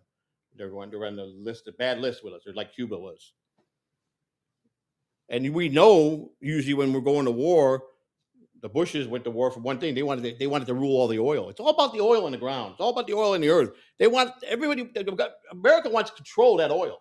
What happens though that 20 years from now, we have no gas-fueled cars on? Because I believe we're not going to have none. I believe we're going to have all electric cars, which is supposed to be safer for the economy, right? It's more healthier for the economy, better for the pollution, better for the air, right? Makes sense to me. It will get to that. AI, people want to say it's dumb, it's stupid. It's already replacing not one person. It's already replaced in the hundreds of thousands. AI has already replaced people in corporations. So if you think AI is not going to be the future, and if you think AI is not here to stay, you better reevaluate that. And you better maybe get savvy in learning it, at least get a little knowledge of it. One thing I'll say, I'll be ready for AI. I didn't like it when it first came out because I didn't understand it. And most of us don't understand things. You don't understand things. Anytime someone presents someone that you think is a dumbass already, and you think that he doesn't make sense, you know damn well when I'm hitting real stuff that's happening in the American people. I watch the news, I follow stories, and see what the American people are. You know I'm gets right, but you got to say he doesn't know what he's talking about. He's wrong. I'm not. I'm an American citizen just like you. I see. It doesn't take someone a brainiac to see what's broken. It doesn't take a brainiac to see what they're not doing and what they're doing. We can see that. Anybody can see that. They don't care because they're rich and they don't care. They're in office 4 years, 8 years. They don't care. They go on their merry life. They don't care. I want to care. I'm not in this for any gain, for any power trip. I'm not in this to become rich. I'm not in it for none of that. I never ever slated myself to be a wealthy person anyhow. So I don't think of money like you think I do. Yes, I can hustle and I can I'll always be able to make $1 and survive. I can do that easily. I can roll out of bed and make $20, $30, $40 a day easily every day without even doing nothing, just by doing common stuff that's legal. I have the brains to do that, to survive. I have great instinct, but I'm a fighter, and this system is broken. And when you say, what are you going to do? What can you do? I'm going to fight, and I'm going to stay on them, and I'm going to learn, and I'm going to see. When I see a budget, a prison reform budget, and let me tell you something. I got what every president is. People that's already been in place. I understand what's already in place. I understand how many presidents done prison reform. But when I show you the results of what they've done, Bill Clinton did prison reform to put more people tougher sentences. He didn't do no rehabilitation whatsoever. All he did was make everybody have tougher sentences. He didn't care what the crime was. He just did that. President Trump, First Step Act, a little bit better than most presidents, but he didn't follow through. Obama did some things, but it failed. Crime's still worse. If you think the country will not be a better place if crime was down, you guys need all to go to a doctor right now. You think I want to just because in my past I was a criminal, I want to let criminals out? No. The people that deserve to be there, we're gonna make it tougher for those people. We're gonna make better jails for them. They don't deserve to get any program. But believe it or not, whether you want to believe it or not, and I know a lot of you could understand, a lot of you that were good working people who got in a car accident and the doctor put you on some type of pain medication and then all of a sudden took you off and you weren't ready and you're freaking out. I promise you, you'd be lying right now if you said you quit cold turkey. You're going to lie to yourself and you're lying to me and you're lying to everybody else in the chat room. I promise you, you went out and you start scoring drugs on the street. I promise you, if you say you didn't, anybody got hooked on anything that was a painkiller. If you're sitting there saying I quit it, you're calling you a liar.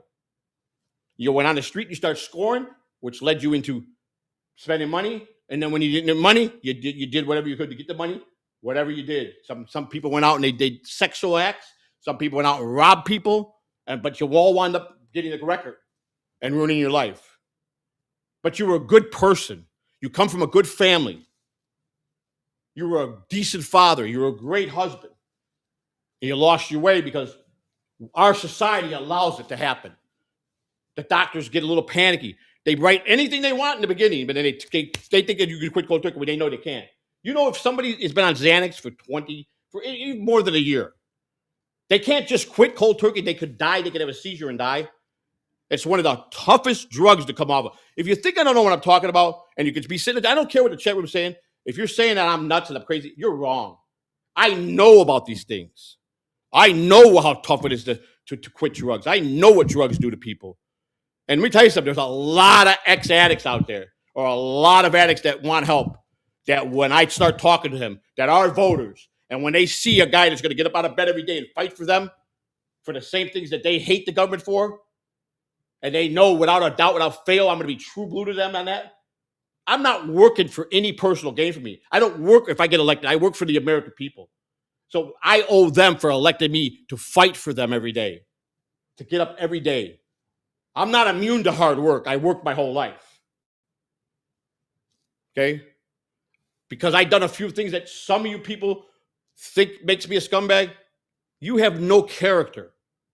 You have no way of judging anybody because you're judging. Most of you people that judge hard because you're hiding something in your life, and you know I'm right.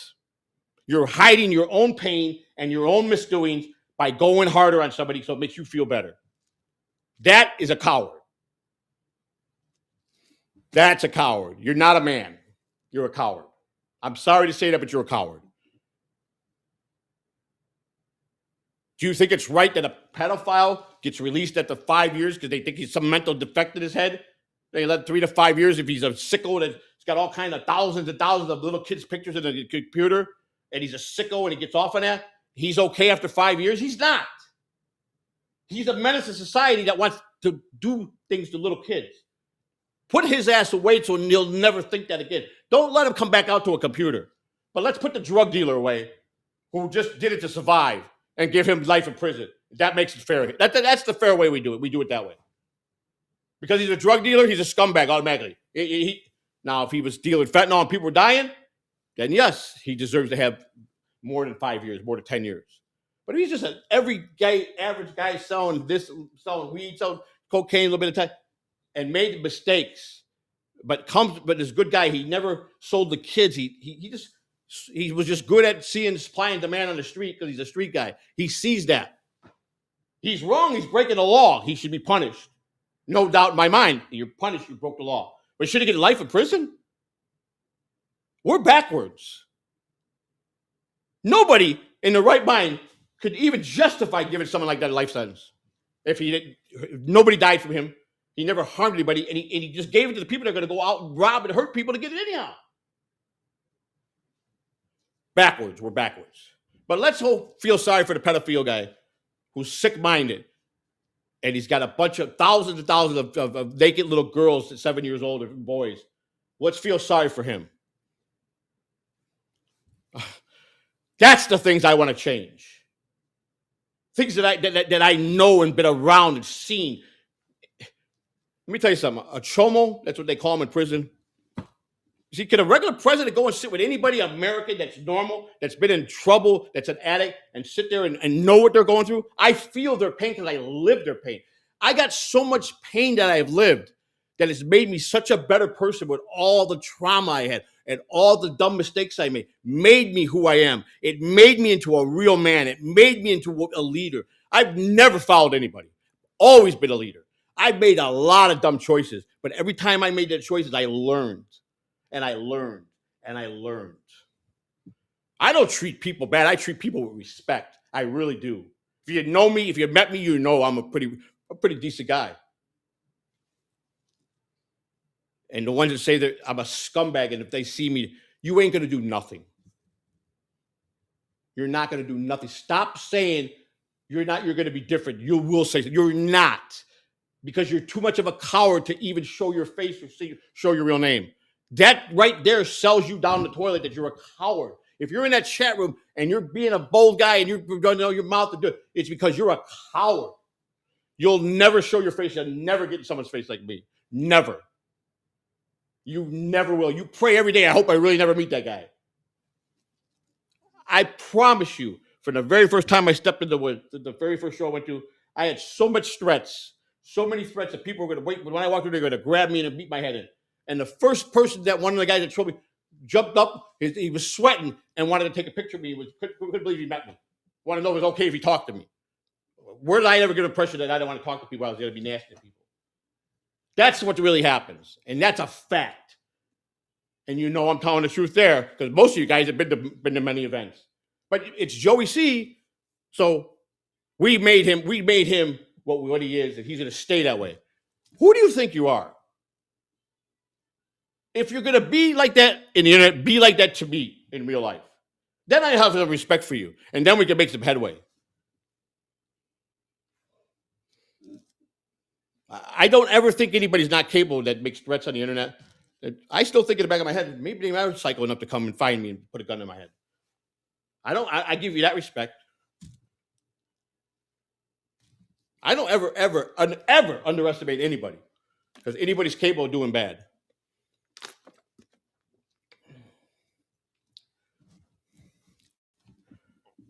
All I'm saying is this.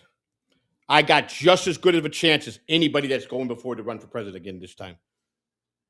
I got one thing they don't have. It's my clutch card. Is I'm being very transparent. I've experienced things that the American people, most American people, average American people have been through. I feel their pain. Why is the rent still too damn high? Simple things like that someone found that the American people were so disturbed about got them into office. They had no clue what they were doing, but they knew how to tap into the emotions of American people. And then they did good. They did good. The job worked out good for them because they had the people around them that made sure of that. You think if I get in office that all the people that are going to work at the White House are going to let me do anything stupid? It's on them too. It's just as much. They're going to go to prison if I do something wrong, and they're involved. They're going to tie them to be a co-conspirator. So they're not going to put themselves in prison. They're going to make sure they protect me.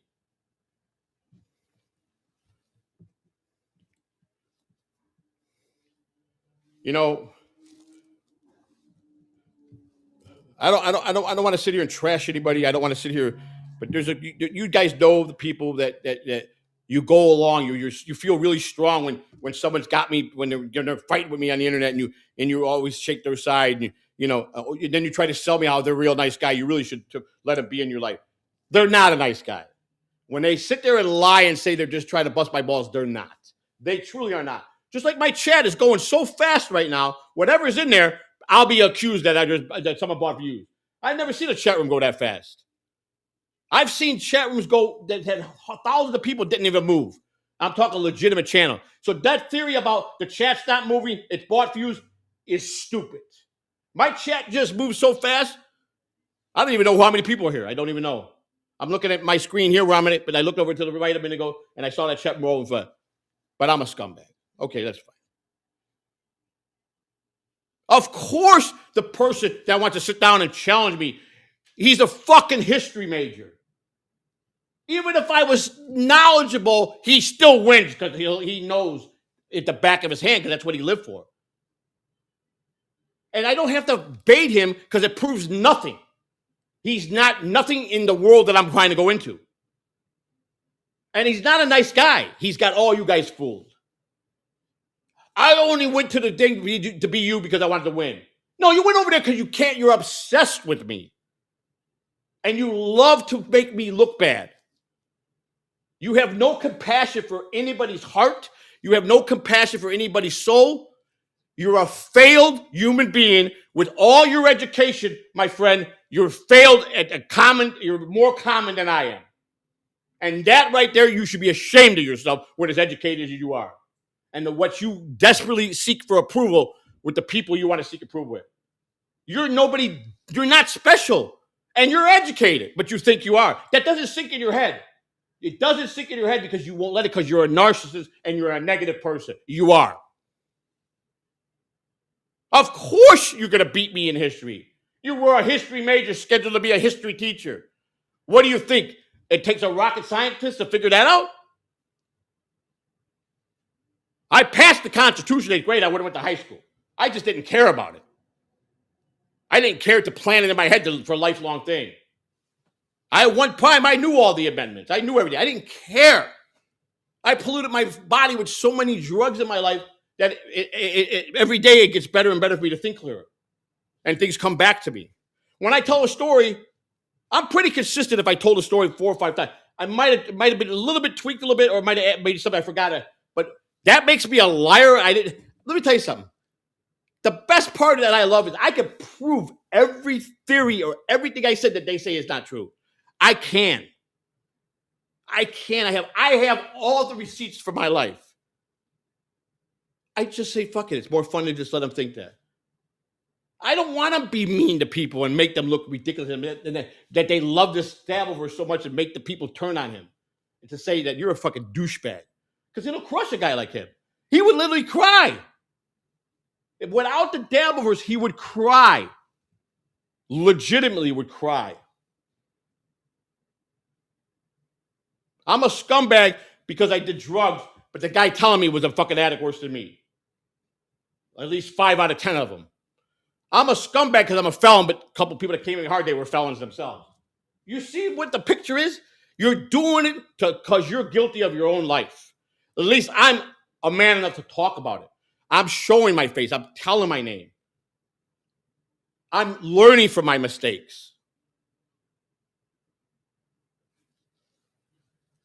He questions me with all the time the same shit. I will not debate you, not because I can't.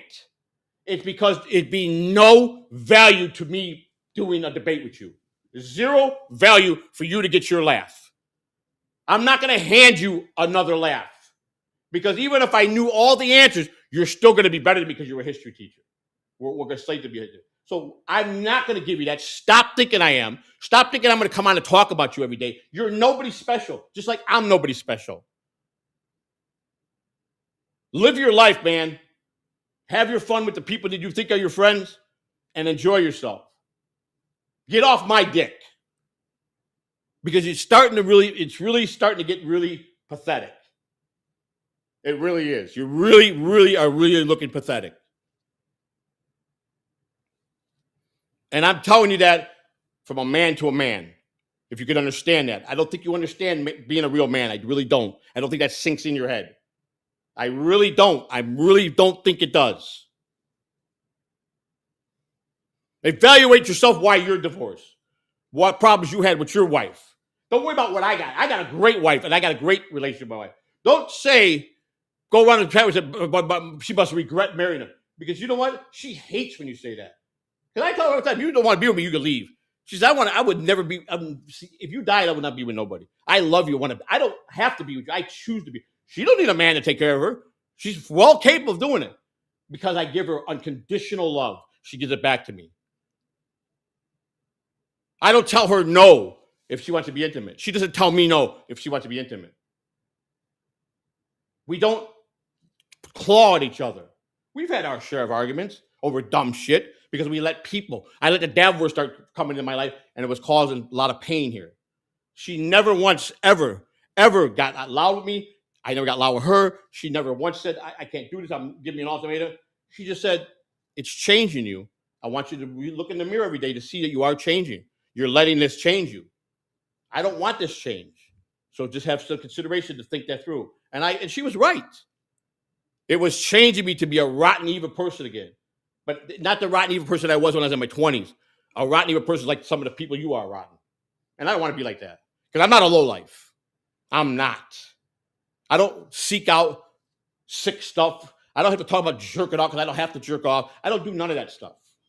I don't talk about anything like that. I don't talk about making white. It's disgusting that you do that in public. I don't use the P word around my house because my wife hates that word. I don't speak out of turn with her. I don't say I fuck my wife. I make love to my wife. I got class, style, and always have, and always will be. Just because I'm poor and undereducated, don't mean I don't have class. Don't mean I don't know how to be clean. It doesn't mean I know how to dress. I know how to dress, and I used to dress impeccably well. My hair always perfect every day. I heard someone say yesterday, it ain't too hard to be a better looking man than Joey C. When I heard that, I fell out of my chair yesterday. When I saw that in some chat room, if you think I'm ugly, if any of you men think I'm not a good looking guy, you're fucking blind. At 60, I'm better looking than 90% of you men in there. At 20, I was drop dead gorgeous. I was very good looking man. It runs in my family. My father was a very good looking man. I had no problem in those departments. I just was an idiot and was an addict that didn't save my money. Italians do not abandon their kids. They love their children no matter what. So to go at me with that, I laugh at that too. My kids laugh at that because they're in there. A lot of my kids are in here and watching me when I'm live. They don't understand why I even fight into that. So you can think what they want. And like people that are wretched, that are sending messages and want my daughter to finish the job, you're fucking sick, dude. Because when I see that, I wish you had a child that would turn on you and do that to you. You won't be talking all that stupidness because you're not even funny. You're not. But my daughter won't come on the internet. If you think I would parade her on the internet, all you guys have been so wrong about me. My daughter will never be on a show. You think I don't tell her the names you gave her? You think she's not fully aware? My daughter comes home. It's for us to get the relationship back we had. And she's going to teach me some new things. And I'm going to keep her positive and teach her some new things. I'm going to help her better her life before I leave this planet. 2 or 3 of my sons are doing outstanding. I must have done something right. My daughter is doing outstanding, my oldest daughter. My son-in-law, she's been married for a long time. 2 tours he done. He was a Marine. His children from his first wife are Marines. He believes in his country. I'm hoping that I could convince him that what this run that I'm doing is for president, that I could like to have him in my corner to help me see things on the military aspect of side, because he was very involved with the military. My daughter married a good man, a great guy. And my son, my firstborn grandson is turning 21. I can't believe I got a 21-year-old grandson who is going to be a suburb chef. He's in culinary school. He went to college to become a chef. And from what I understand, he's outstanding already. He's going to Rome. They're taking my mother for her 80th birthday, my 2 sisters, and my daughter. And my son-in-laws are going. They're taking my grandson. They're going to Rome. They're flying to Rome. June. My mother's called me today. They're leaving, I think, June 6th. My mother's never been out of the country. My mother's never been anywhere out of Chicago. My mother does not like to travel. My mother just likes home. She likes that wretched coldness. She doesn't. My mother don't like to do nothing. Been with the same man for 50 years after she divorced my dad. But she's going to Rome. They want to take her. My daughter goes to France every year. My oldest daughter, every year she goes to France for the last 3 years. She goes somewhere in the world every year, but she's been going to France the last 3 years. Very educated, makes great money, raised her kids right. Now I'm going to make one of my granddaughters is either a volleyball star or a soccer star. I think it's volleyball. Probably going to be in the Olympics the next time Olympics are. She's a champion. I think it's volleyball. From what I understand, it's champion volleyball. She's got what it takes, and she'll probably be on the Olympics. One of my grandchildren. One of mine. My firstborn granddaughter, my God, she went to her prom. She's a grown woman. They sent me pictures. I couldn't believe it. I'm like, what the hell's going on here? They were little kids. She's ready to get. She's dating and went to the prom, and she's beautiful. It's those little moments that I missed when I was away, doing stupid things is what I miss. What I missed out on. My little grandson, I used to go every year, make sure wherever they always lived. My daughter always, she never raised her kids in Chicago. She moved into Southern Illinois for most of their childhood. And then she moved to another state when they got big job offers in another state, her and my son-in-law. And my son-in-law works in a very good department. He works, I can tell you what he does, but he works in and you don't know his name, you don't know his last name, so it don't matter. He works in he's the guy that goes to the homes that takes out kids that have bad parents as drug addicts. Children and Family Services. He's got a big job in the state he's in. He's actually the head of the department. And he goes in and he takes a lot of meth babies away from people. He saved a lot of children. But he used to work, he's so educated. In Illinois for years, he was the guy that took care of the 8 worst mentally disturbed people in Illinois. He was assigned to the 8 worst possible criminal, mentally challenged people that were criminals, badly, that commit murder, burnt their house down, killed their family. That's what he did for years. And he built such a trust. He told me a story once. And he loved being a Marine. He loves his country. He's big on his country. And he hasn't really made enough comment yet about me doing what I'm doing. He hasn't really said nothing to me yet because he won't disrespect me. But he may come to me and sit me down and say, Pop, Dad. He calls me Dad. I think you're stretching a little bit here. He knows I'd be serious. He knows. He did say that he knows I'm not doing this as a joke. He knows I would never make fun of veterans. Because I really believe that. I explained to him, he goes, that's really good, that observation, what you say, because you're right. There's a big budget in the military, and there should be no homeless vets. But he's very, very involved with that. So he hasn't said nothing yet. I'm trying to get him to come and work with me. His knowledge could be very useful to me. And I got a good rapport with him. But he's so wound up with the kids. he's got so much stuff. My son, one of my grandson's off at culinary school, and he's getting ready to go to Rome with his mother and his grandma and his two aunts, and then they're going on a cruise. They're taking my mother on a cruise. They fly to Rome, and I asked her if she was going to go see all those Chomo Catholic priests, and she says, "Yeah, that's one of our stops." I said, "Yeah, tell them, I don't think highly of a Catholic priest anymore. I was raised Catholic, and I think it's the biggest ripoff religion there is. They're the richest. You know, the Vatican's the richest conglomerate in the world is them. That they rinse so much dirty money through there, and they're so corrupt. They're corrupt because every priest that ever got caught with a child doing bad things has never been prosecuted. They wish them off and put them in some mountain, and they make them monks for the rest of their life. They got to pray all day long, and they can't have outside world, and they just repent. They repent while they were molesting boys, altar boys, and doing all that stuff. That's what they did. They get no repercussions. That's another thing that drives me crazy. That needs to be fixed. What makes them so immune? Because they're priests? Nobody should be above the law. No human being. No president, no senator, no Congress should ever be above the law. Inside trading is legal for Congress. You do it or I do it, we're going to prison. And they get rich off of it. And you think that's right? They laugh at the American people when they become millionaires. I'm not lying. I'm telling 100% the facts. It's allowed for them. Why should they be special? The slush fund is taxpayer money. 300 cases have been settled, whether it was they groped on somebody in the office, they took advantage of an intern, they forced their way to have sex with somebody. Whatever they did, a complaint was filed. The slush fund shut those people up. It's your taxpayers' money they're doing it with. You okay with that? Because I'm not. They've been trying to crack them on this, but because people are afraid to fight the fight. People are afraid to go all in. Believe me, you can stop anybody if you just go and never give up the fight. That's the type of president I'm going to be. I'm not going to worry about how powerful they are. I'm not going to worry about how much money they got because they're just bleed like me and they're humans like me. They use the bathroom like me, so they can be broke just like me. Powerful people can be broken too, probably more than anybody that's poor. You probably could break a rich guy faster than you can a poor guy. I guarantee you probably could.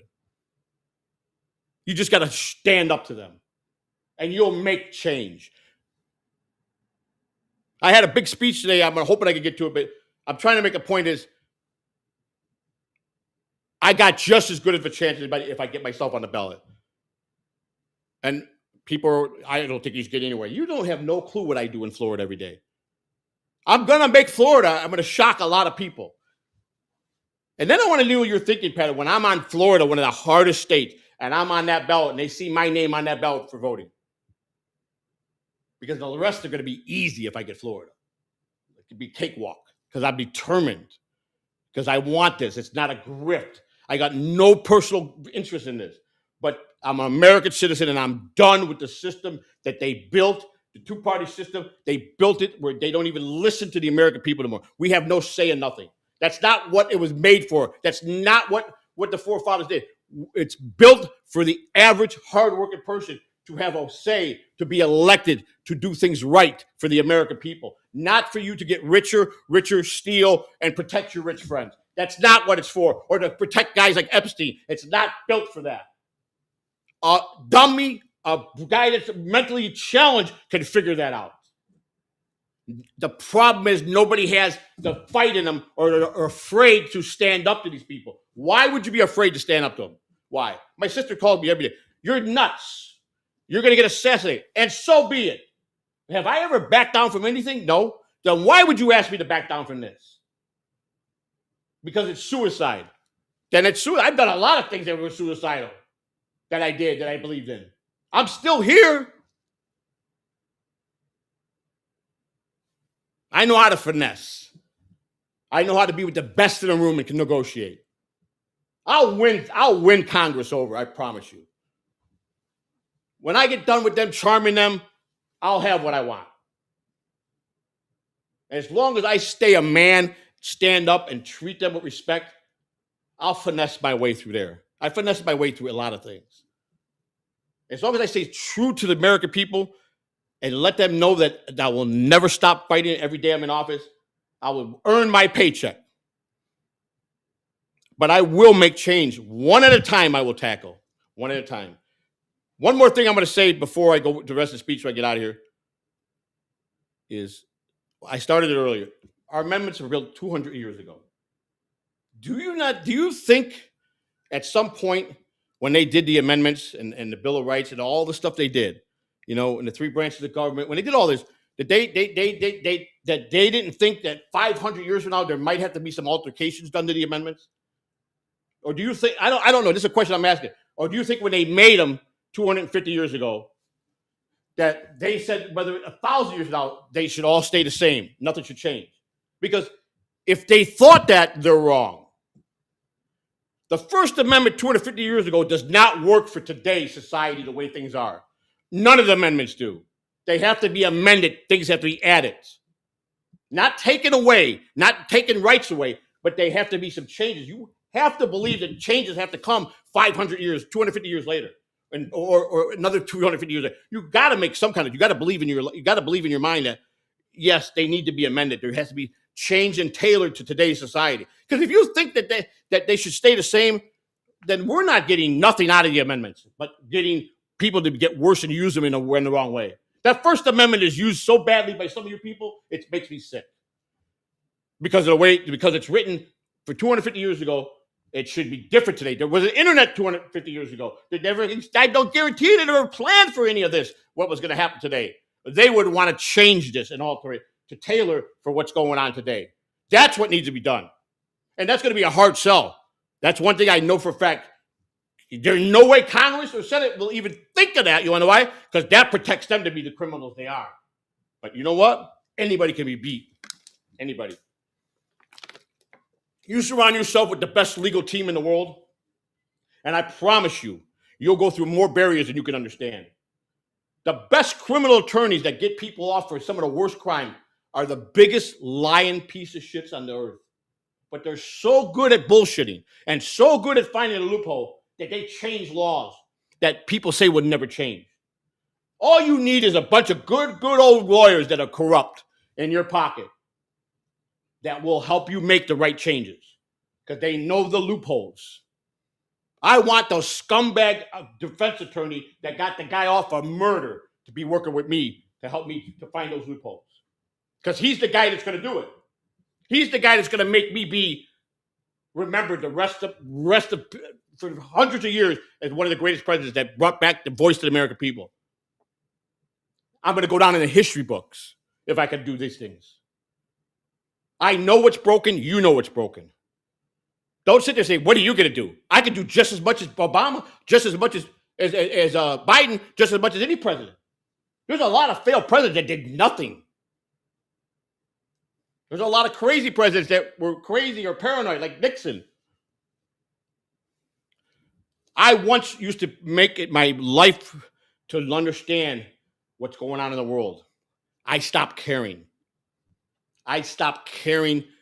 I stopped loving myself. That's where I made my mistakes, is I gave up. But I know the fight I went through since I was a little kid. And I was never like this. I never backed down from anything or a challenge or anything. I never said that nothing couldn't be done. I couldn't accomplish whatever I wanted. I hated the word no. Okay? We all lie. We all have told our share of lies. And to use that because I'm a convicted liar, that I'm everything out of my mouth is lie, you're mistaken. And I know most of you know that, but you just know what fires me up. I'm sorry. There's a lot of people that are very intelligent, way better than me. Some people that know things better than me. Doesn't make me the dumbest guy in the world. I could have been a lot more higher in my life because I always made a lot of right connections, and I had a lot of people that loved me, and I knew how to call in favors, and I knew how to work the system. I could have done something really good. My ancestors, they worked the city of Chicago, the Daily Machine, so well. Because if you were tight with Mayor Daley, you got all your kids jobs at the city.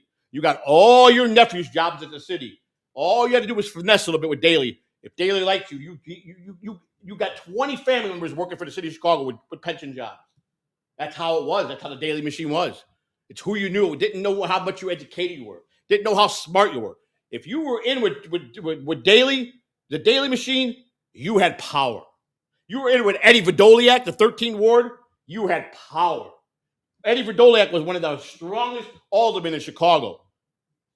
I had him in a pocket like nickels and dimes. Knew him very well.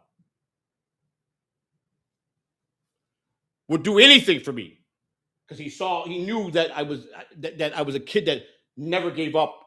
I went out and I made money. I did everything from A to Z, whatever it took to put $1 in my pocket. Very first time I got hustled by 4 gypsy kids. They sucked me into a dice game. I was like 9 years old.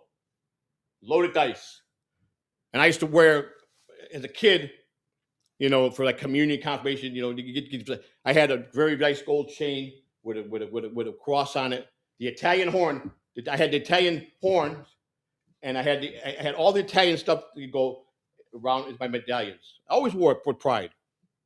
Come home one day, my mother goes, "Where's your necklace?" "Oh, I think I left it in school in my locker." "Okay, well, make sure you forget it. Bring it tomorrow." Come back. "Where's it at?" "Oh man." "Okay." Next day, you're lying. "Where's your necklace?" I'm gonna put you another way. I'm gonna beat your ass if you don't tell me what happened to that necklace. Matter of fact, I'm gonna beat your ass just for lying to me the next 2 days. Got my ass beat. Whooped the shit out of me up and down the house. I lost it playing dice with the gypsies. "You what?" She goes, "I know I couldn't afford to buy any of that stuff, but your grandparents bought you this, your godfather, the things you do have, people gave you. And that nice thing that you worked from working your job you bought." I always loved gold. So I always bought me something nice. I always wore the best clothes. That's what I couldn't go to my mom and say, "Mom, can I get a new pair of Converse All-Stars? There's new colors coming out." She'd laugh at me. "You better go to work then. You better go sign some more shoes. You better go down to the bowling alley, set more pins. You better go down the corner of the gypsy pool and box some more floors."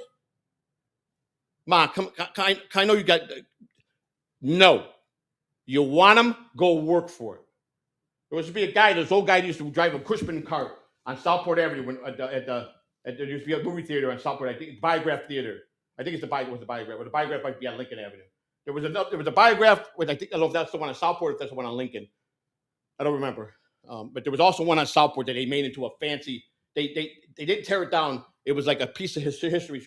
So they made it a fancy theater. We used to sneak in there on Saturday. One kid would go in and pay.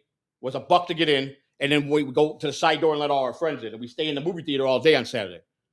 Because none of us had fathers and we were all hoodlums and we go in. Or the L track. We were skinny enough, the revolving door to go on the L track, you could slide underneath there if you're skinny enough. So you pull yourself through. Or we just wait for the train to get close and we jump the thing and some old guy wasn't going to chase us when we get on the train. We did all kind of shit like that. Tag garages, we stuff. We tagged, we get spray paint, we did all kind of crazy shit. I used to jump roofs from big in the 70s, jumping roofs. My mother chased me out of the house one day. I got on the roof, I jumped off the roof. She begging, she yelled at me, "Come down." She goes, "I'll kill you when you get down here." And I laugh at her. You can't catch me. And I run all the way across, up and down to the end and jump off the roof and go, and I leave. I come home, I got really a badass whooping. Then my mother, I would leave the minute the daylight in the summer, daylight open, I'd be gone. As soon as it was daylight, I had my breakfast, I'd be gone. Better be home by 10 o'clock. Matter of fact, the rule was, I remember, it started getting dark around 8:30. You better be in front of the house at 8 o'clock. And you can stay out in the front of the house. You better be there at 8 o'clock. So I go to the schoolyard, I go out with my friends, mischief, whatever we did. But we played a lot of baseball, we did. But we did a lot of stupid shit. I go and I work and I love buying comic books. I didn't believe in taking the baseball card, putting it in the spokes, and ruining the baseball card. I thought that was nuts. My friends would put them in there just to hear it. I go, "What are you ruining the card for? It's going to be worth money someday." They didn't care. We hustle enough money to buy a rubber ball, a little rubber baseball, to play fast pitch, where you put the box on the ball, paint the box onto the wall of the factory, and you have one-on-ones, 2-on-2s, and you pitch. One guy pitches, you get hit. When you lost the ball and you had no money, the game was over. So if you roofed the ball and we couldn't get it, the game was over. We ended a lot of games because nobody had money. I was always the one going out making money and buying them because my friends were all lazy, or their parents gave them an allowance and they only got like $4 a week. I hustled my ass off since I was a little kid. You don't want to believe about my scam about my car, my bicycle insurance, then you're an idiot. Because I was just talking to one of the kids that I scammed, who I still stay friends with on Facebook. And when I brought that up, he got the ass with me. He got the ass with me. He remembers so much how I took his fucking money every week. We were good friends, though. We hung out. But when I brought it up after all these years, he got mad at me. He got mad at me. I'm like, what a fucking tight ass. You're gonna get married. I mean, I had no, unless my grandparents, and they died when I was a teenager, unless I went to my dad's parents' house, my grandpa always gave me money when I go visit them. He always throw me a 20, 30 bucks. But I didn't see them every weekend. I didn't have anybody to go to get it. I had to go work for it. My mother said, you work. I remember there was a place called a House of Ribs Pizzeria on the corner of Southport and School Street. House of Ribs / Wide World of Pizza. 2 Jewish guys own it. And they like to hire neighborhood kids to go out past flyers. And they taught you how to break into the buildings, the high rises. They actually they go with you on the first day to tell you how to open the doors so you can get into the floors. Well, the 4+1 is what we call them. It was the condos that were like around Broadway and all the side streets. They had these apartments that were 4 floors up, and they had the glass door.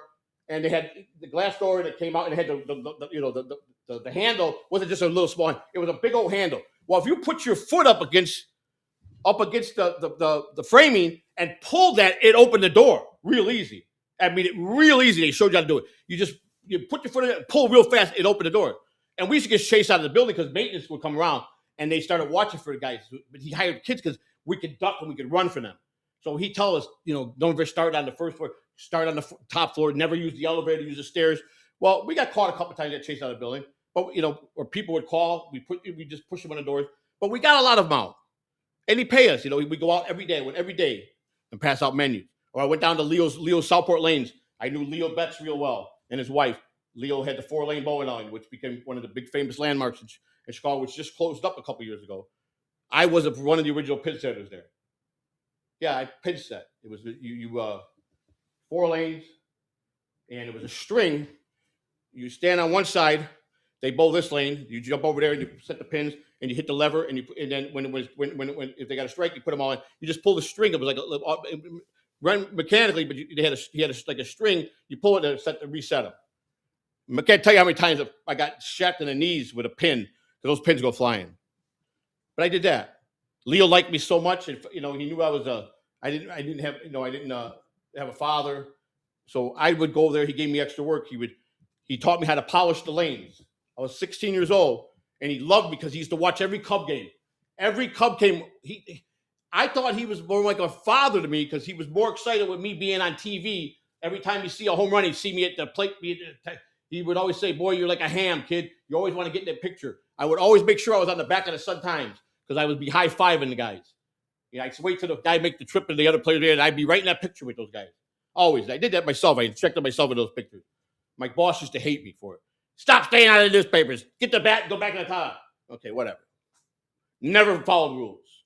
Always defied them. But Leo gave me a job because he goes, I need someone on Wednesdays because he had bowling leagues there. He bowled real good. The men's league was there Wednesday. The women's league was Tuesday. His wife Ella, she bowled Tuesdays, and they both loved me. I mean, they were great. I mean, he didn't serve food there. What he served was he had the oven, the plug-in oven pizza. You put the frozen pizza in.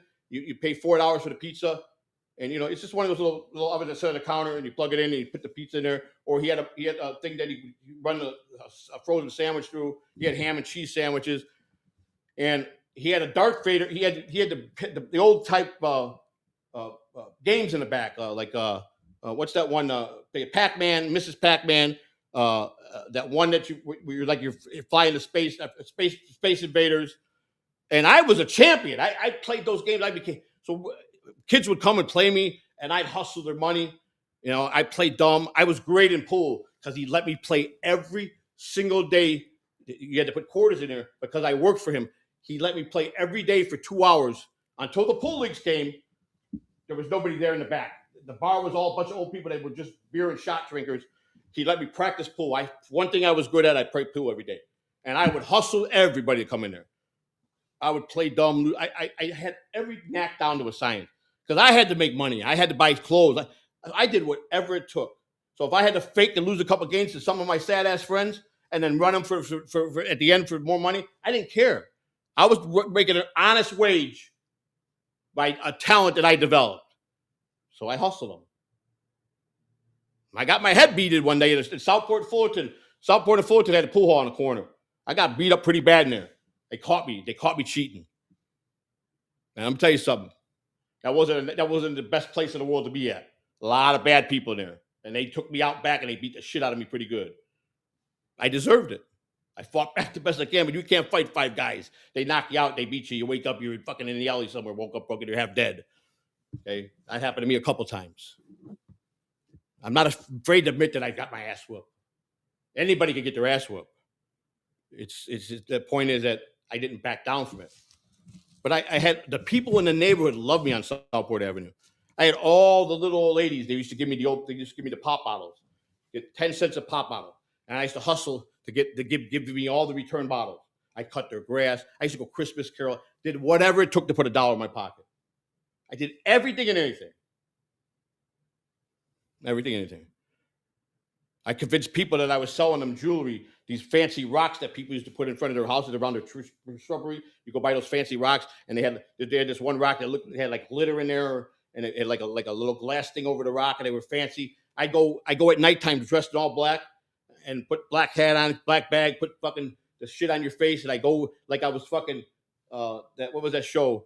That the movie Mission Impossible. Is get all my little friends, and I have co-operative, and we go rob all those rocks, and I sell them in school. I'd sell the little girls and tell them, this is a nice little present for you. I would hustle little girls. I did all that shit. It's the only way I knew of life. But I didn't go rob people or stab people or shoot people. I just hustled. I learned to hustle. You get that knack in Chicago. I got well liked on Southport Avenue. When I became 18 years old, I knew every business owner on Southport Avenue back in those days. I'd walk into their establishment. I never paid for nothing.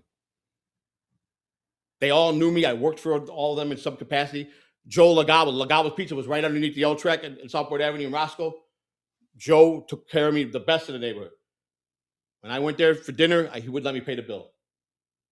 He gave me a job when I was really strung out on drugs. Nobody would hire me to be a pizza driver at night. But he watched me. He says, if you come in messed up, I'm gonna send you home. He knew I didn't lie to him. He was saddened for me.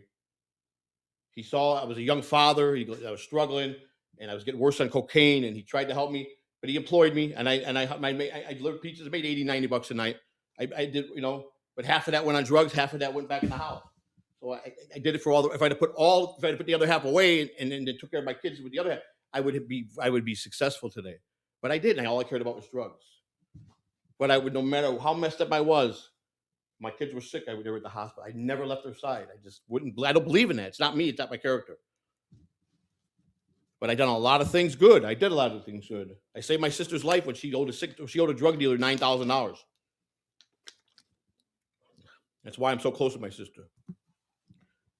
She came to me and said he's threatening to kill me. I knew the guy. I grew up with him. So I went to him. I called him up. I said, Mark, we got to meet. And he came to me like a hard ass, disregarded the friendship and disrespected me, and says, if your sister don't pay me tonight, I'm putting her in the ground. This is how he talked to me. I was 21 years old, maybe. And I looked at him, and he knew who I ran with. You guys met my friend Frankie, who was about this big, and he was a pretty bad hombre. And I went to Frank. I said, he's threatening me. He's going to threaten me. He said that if someone better pay him. So he thought he ran. He was with the Simon City Royals. And he just forgets about the people he grew up with and just got this big head. And so my question was, what idiot lets someone get $9,000 in debt on friends? You got to be the dumbest drug dealer in the world. That's my first. Am I right? I called him out when he dissed me. I said, well, furthermore, who gives the $9,000 someone $9,000 credit? He don't want to hear that. Oh, it's just my fault. I go, yeah, technically it is. So he makes his threat, and he gives it so much time. At the time, Frankie was opening a shrimp restaurant. There's a famous shrimp place on Clybourne Avenue called the Goose House. It's called the Goose, and they sell the best pound of shrimp you get probably like $25 nowadays. But back then you get it for $12. Well, he was opening one at Lincoln and Addison. Dunkin' Stone across the street. He found a place.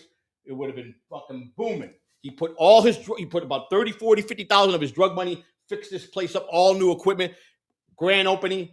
He's killing it. So then I had this incident with Marsh. The guy's name was Marsh. And he gives me so many times. My sister can't pay it, so I had to tell my sister, just go away. Don't worry about nothing. It'll be taken care of.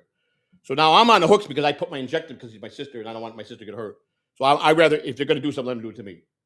But I'm not worried. I'm not worried because I got Frankie and I got my other friend Billy, who I ain't got to worry about nothing. So they come.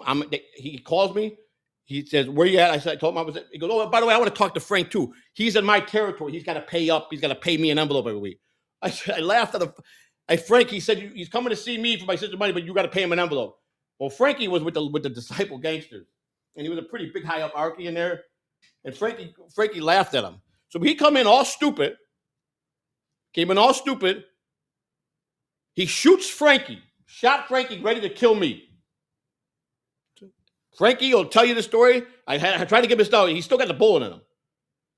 He shoots Frankie, goes down. He's getting ready to put one in Frankie's head. He's turning to me to put two in me. Billy comes from behind the back without hesitation and put two bullets in his head and killed him right there. Called the police. It was a legitimate kill. Self-defense.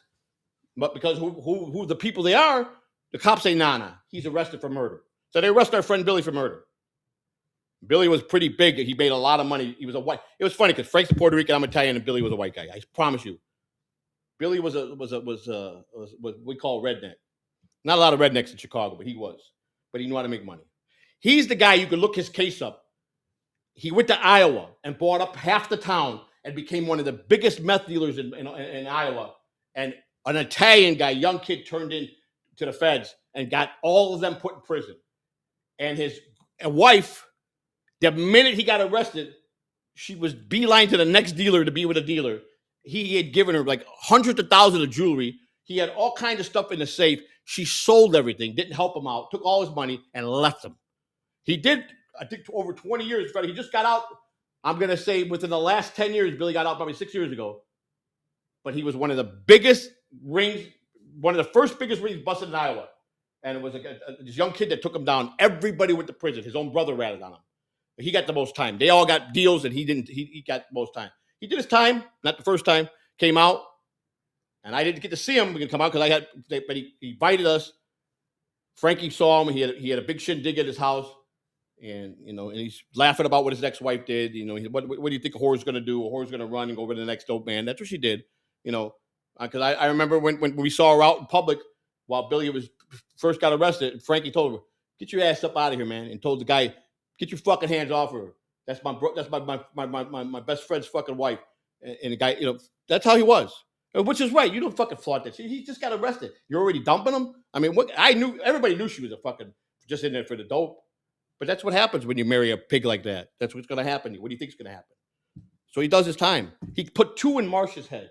I called my sister that night. I said, you come back home. It's your problem to take care of. What happened? He's dead. That's all I can tell you. I told her what happened. Saved her life. Now, I couldn't have planned it any better. It really, my intention was he wasn't being reasonable. He was going to have to go, but I didn't know. I was trying to figure out. I was still going to figure out point. But he does the dumbest mistake and goes after two real gangbangers in the street and thinks he's going to muscle them because their restaurant was in their territory. He thought he was going to get money out of them. He was going to collect money every week from them. Simon City's Royals weren't shit compared to the Disciples. And this idiot didn't even know who was in the restaurant. Thought it was just me and Frank, and Billy was in the back and didn't even know it. Came out and put two in his head. Gets arrested for murder, beat it in jury trial. Jury found him not guilty. He spent $150,000 on a lawyer for something he should have never been charged with.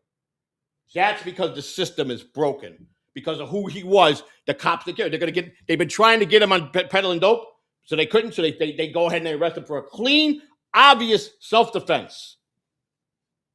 Hands down. And he does okay. Took it like a man, went to jail, bailed himself out, went to trial, and beat it.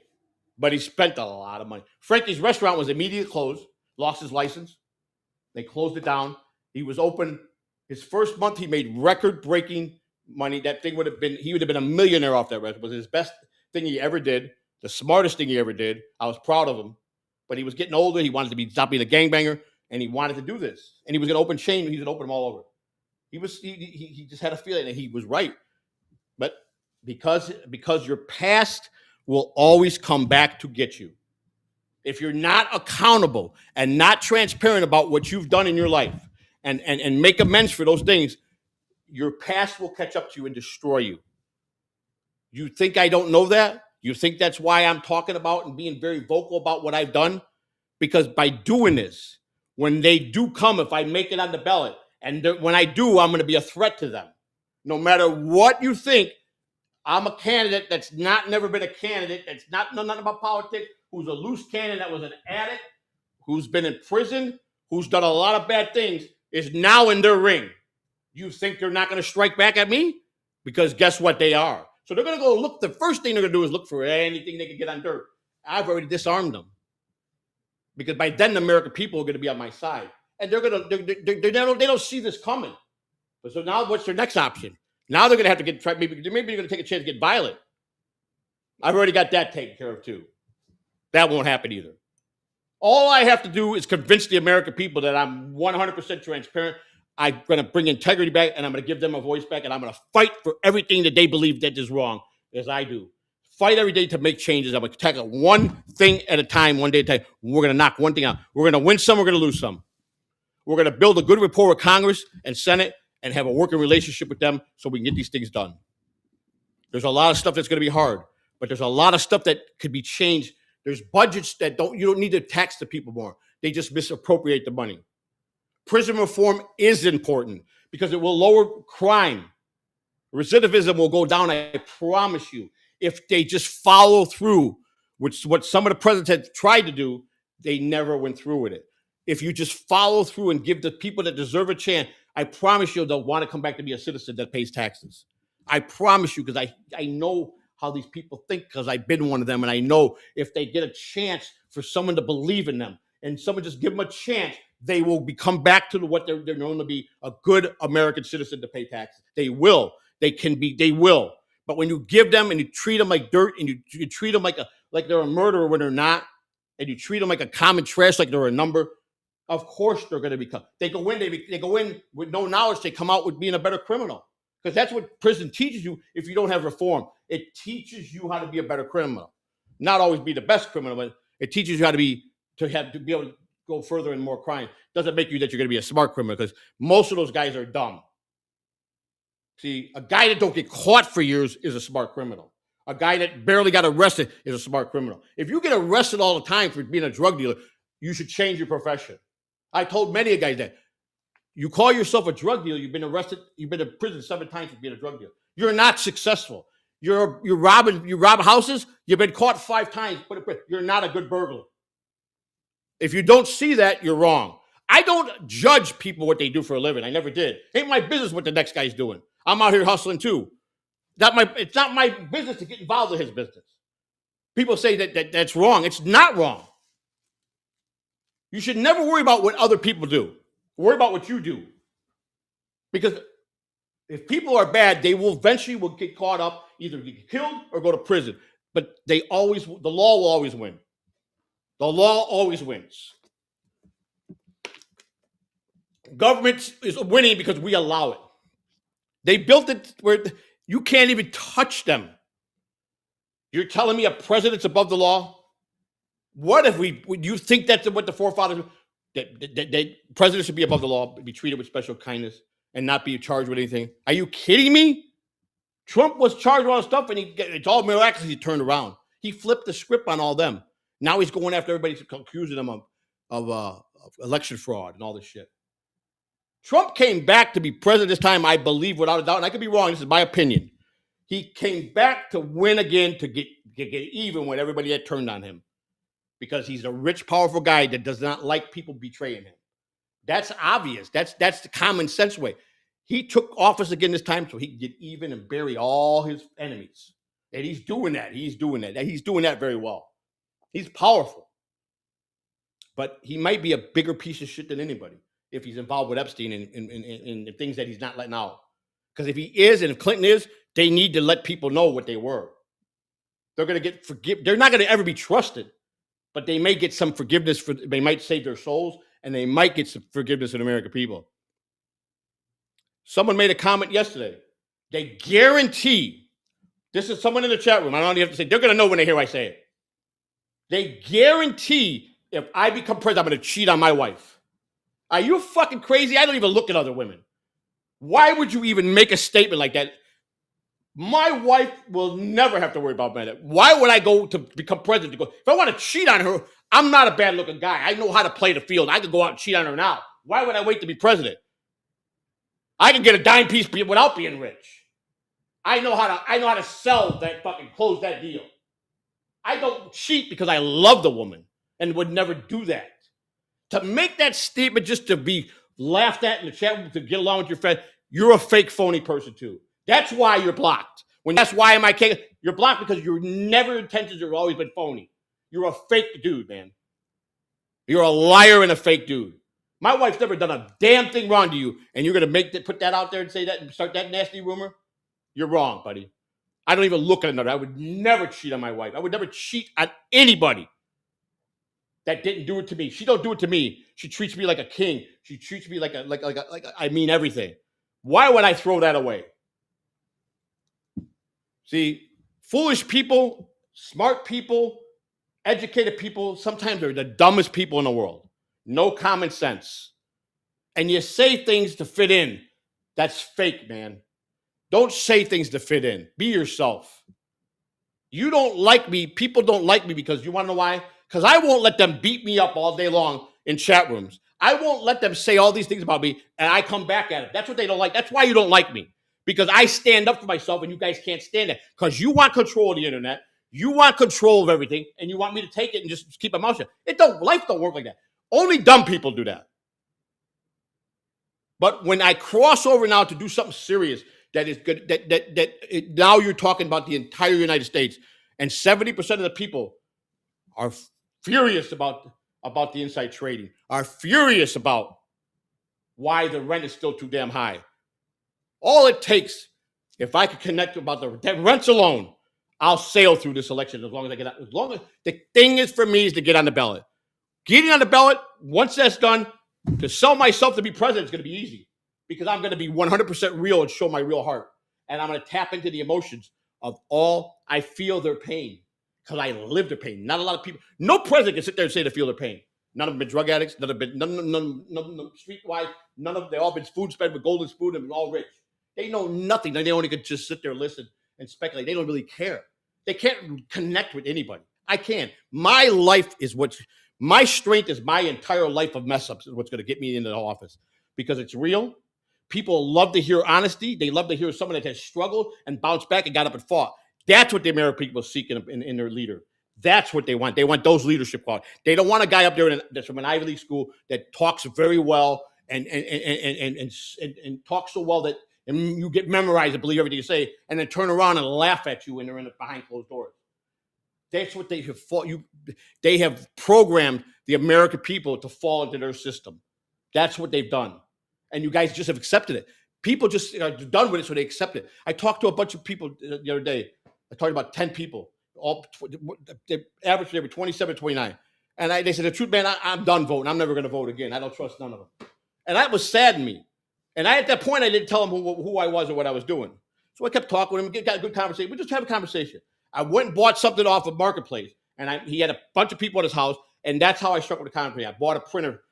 This guy was selling a printer. He told me it was about 9 o'clock at night, and my wife talked to his wife, and she was on her way home to work, and she called her husband. He said, "Yeah, you guys can come and get it now." So we drove over there, and the guy was really nice. And he goes, and then we asked him what else he had for sale. I wind up buying an extra podcasting kit that goes through. It's a second generation. Everything was in the box, and I priced it. It's anywhere from 184 to second generation to 250. I said, "Well, how much you want for it?" I think I had because they didn't. I would have to go to the bank. So cash wise left, I had $10 in my pocket. So I didn't say. I go. He goes. Well, what do you want for it? He goes, "I don't know. Give me $10." I said, "Are you sure?"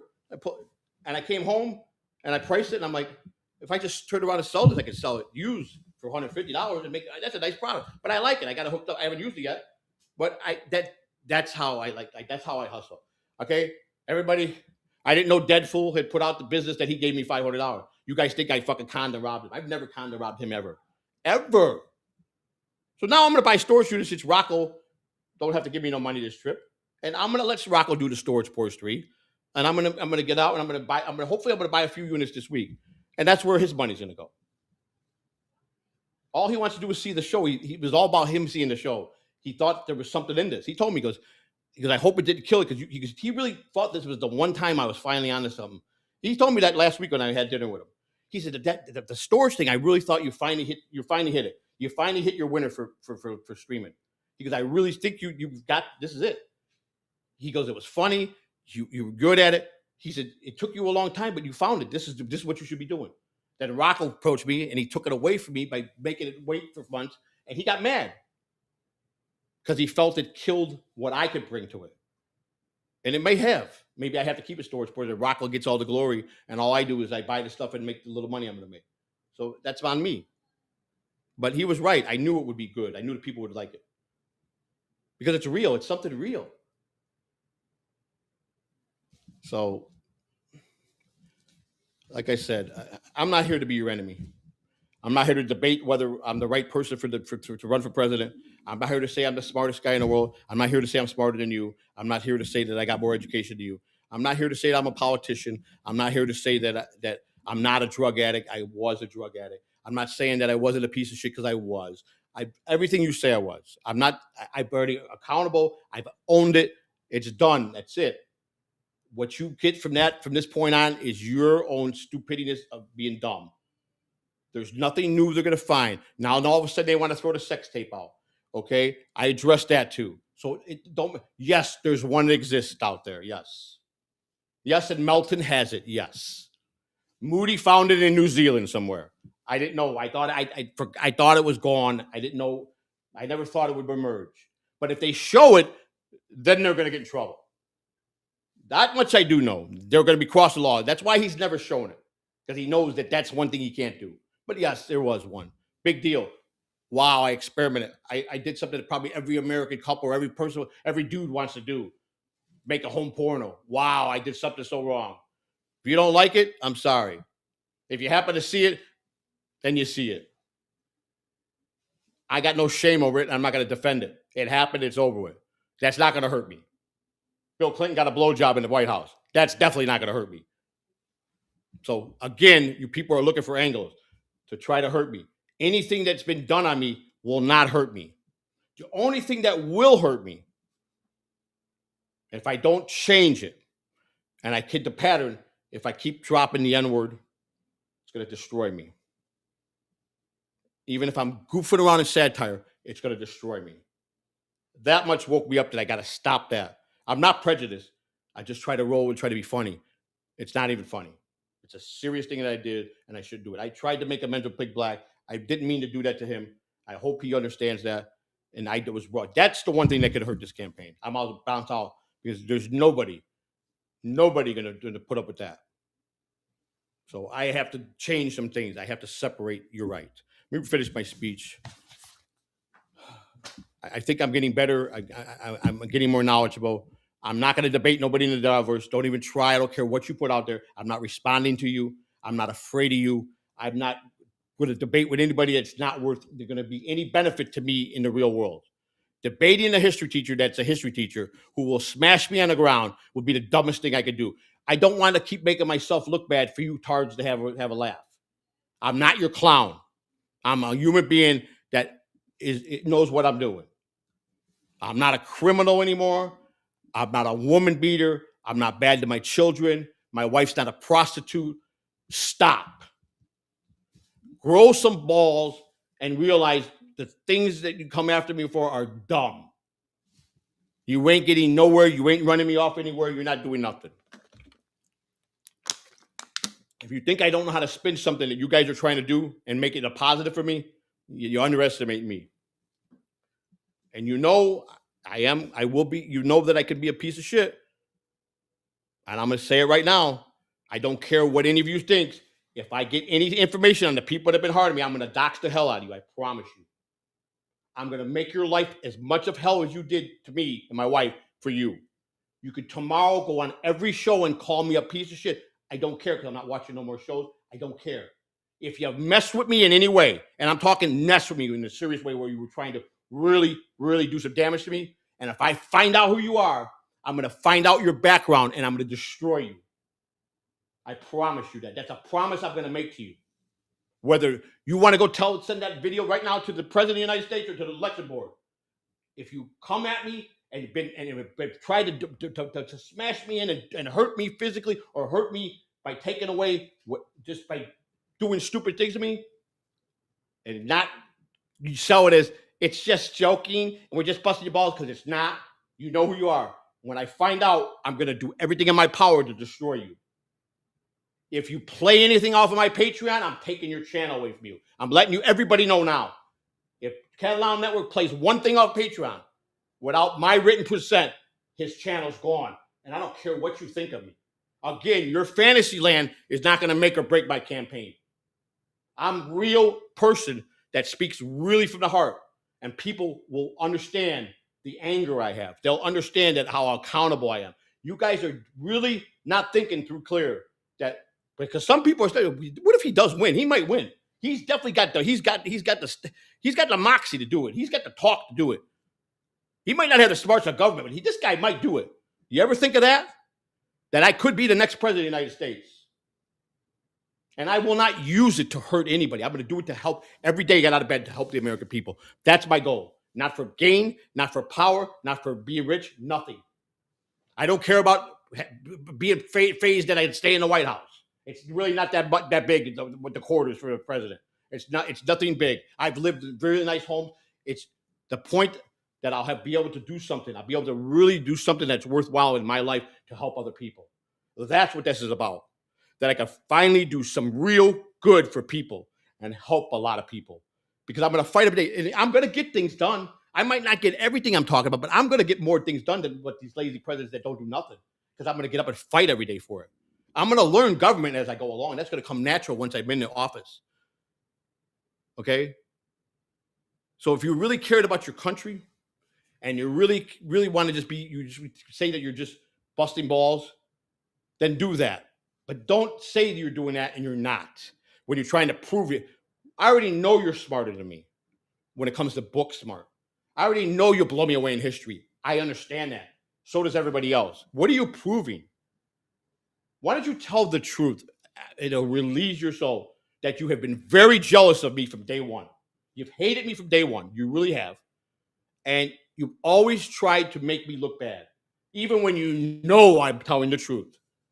Because you spin it better than me. Because you go chase people's love. You chase the people in the dabbers. You're like a bee buzzing around them to get them to like you. You do that. You live for this. Same like the other guy that lives for it. He finally admits it. Yeah, I guess I do like joy. Of course you do. Yeah, I steer stuff up. You do the same stuff for clout. No matter what you people think of me, I'm still a name of the dabbers that people know that they're going to get a reaction from, and they're going to get people off of it. My retention, views are down right now for everybody. But when I'm done live and I got a lot of people come back and watch my stuff, my retention is there. And I've kept the capability of getting 5,000 views a video as well as anybody else. Okay, YouTube algorithm changes so much throughout the course of the year, it hurts a lot of people. Now they just did another new change in the algorithm, and now you got to do some videos about how to adjust it. It'll go for that. It's true when you stream from your phone, you get 5 times the amount of views that you do if you go through StreamYard. You get maybe 10 times the amount of people. It doesn't matter if someone pops in for 1 second, it's considered a view. It's all it takes 1 second. They don't hit in and out to get a view. Doesn't make it right, but it's still a view. You understand? So stop saying that I'm cheating the system when everybody's doing it. Everybody grifts and they put something on the bottom of their thing the minute they get monetized. The minute they take it, they're all grifters. I don't grift no different than anybody else. At the point now, I get so tired of listening, I don't even care. I don't even read the super chats, which I don't have to. So if you send them and I don't read them, I put down there, if you can't see where that money should go, and you send me super chat, it's probably not going to be read in my political show. Lou wants to read them on the show we do. That's on him. I'll never read them again. Promise you that. I don't have to. There's nothing you can do about it. You don't deserve it when you come at me the way you do. So if you want to donate, thank you. I appreciate it. But I'd rather it go there so I could spend that money, the little bit I'm going to make, put it in the campaign. Okay? That's all. So you guys don't super tip me when I used to get a lot of, because you think I'm going to dox you. You don't get the information you think you get off of there. And I would never do that. You think you're going to call Melton and tell him to take away from me? He won't. So when you threaten me, you're going to call this one. I'm going to call Shuli. I'm going to call Carl and Shuli. I don't give a shit. What's Carl going to do to me? What's Shuli going to do to me? What are they going to do? I hang up the phone. I'm mind their own fucking business. I don't care who you want to call or what you think of me. Think of it to me, but leave my wife out of it. She's never done nothing wrong, you guys. You guys all owe her an apology. You really do. You're scum for what you call her. That's a good woman there. You guys have no, because she's probably one of the best women you'll ever meet. You guys are a bad judge of character, all for a little laugh in the Dabbleverse. You guys, some of you guys are so diehard, I think you would cry if they took the Dabbleverse away from you. You would cry. You would die. You might even hurt yourself.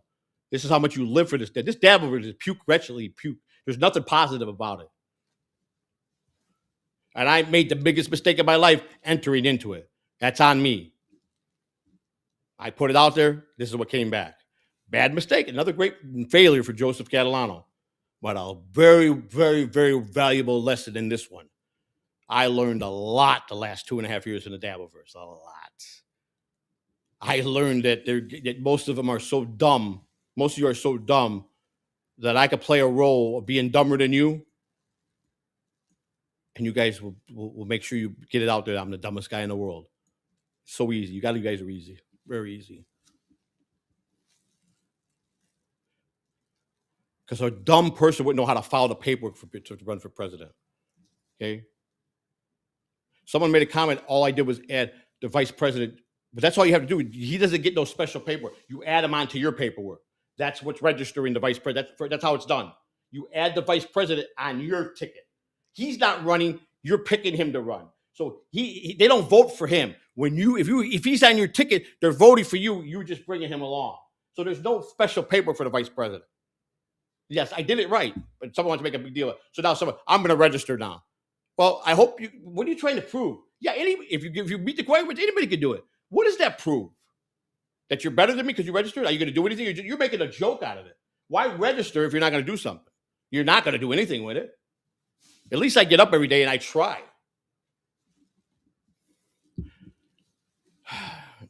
All right. Every time you walk into a store, every time you check out, you're paying more and walk out with less. So let me ask the question directly.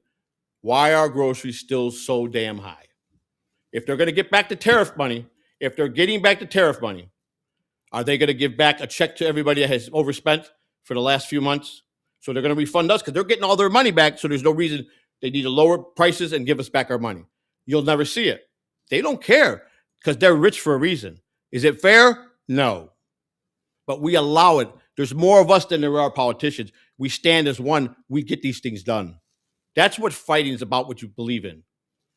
Grow some balls and go with the people that want to fight, not the people that want to lie because they got a fancy suit on or they got money. They're not going to give you none of that money. They're not going to even talk to you in the normal way.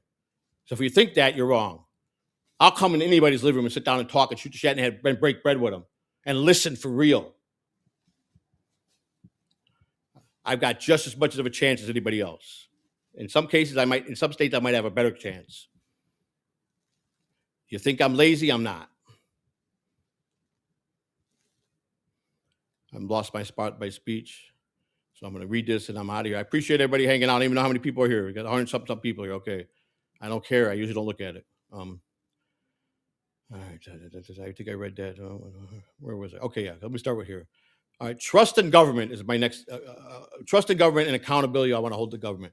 Because at the end of the day, this isn't just about prices. It's about trust. People don't trust the system anymore. They don't. It's broken. People are talking all over the United States about how they're sick of the two-party and how the system is built for them only.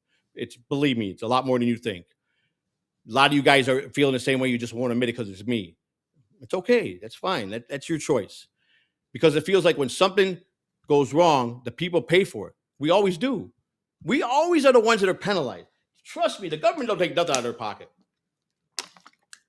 They give you a COLA raise, the COLA raise for the people that get the Social Security every year. Where do you think they get that money from? Do you think that they go in and they pass a bill and give you more tax money?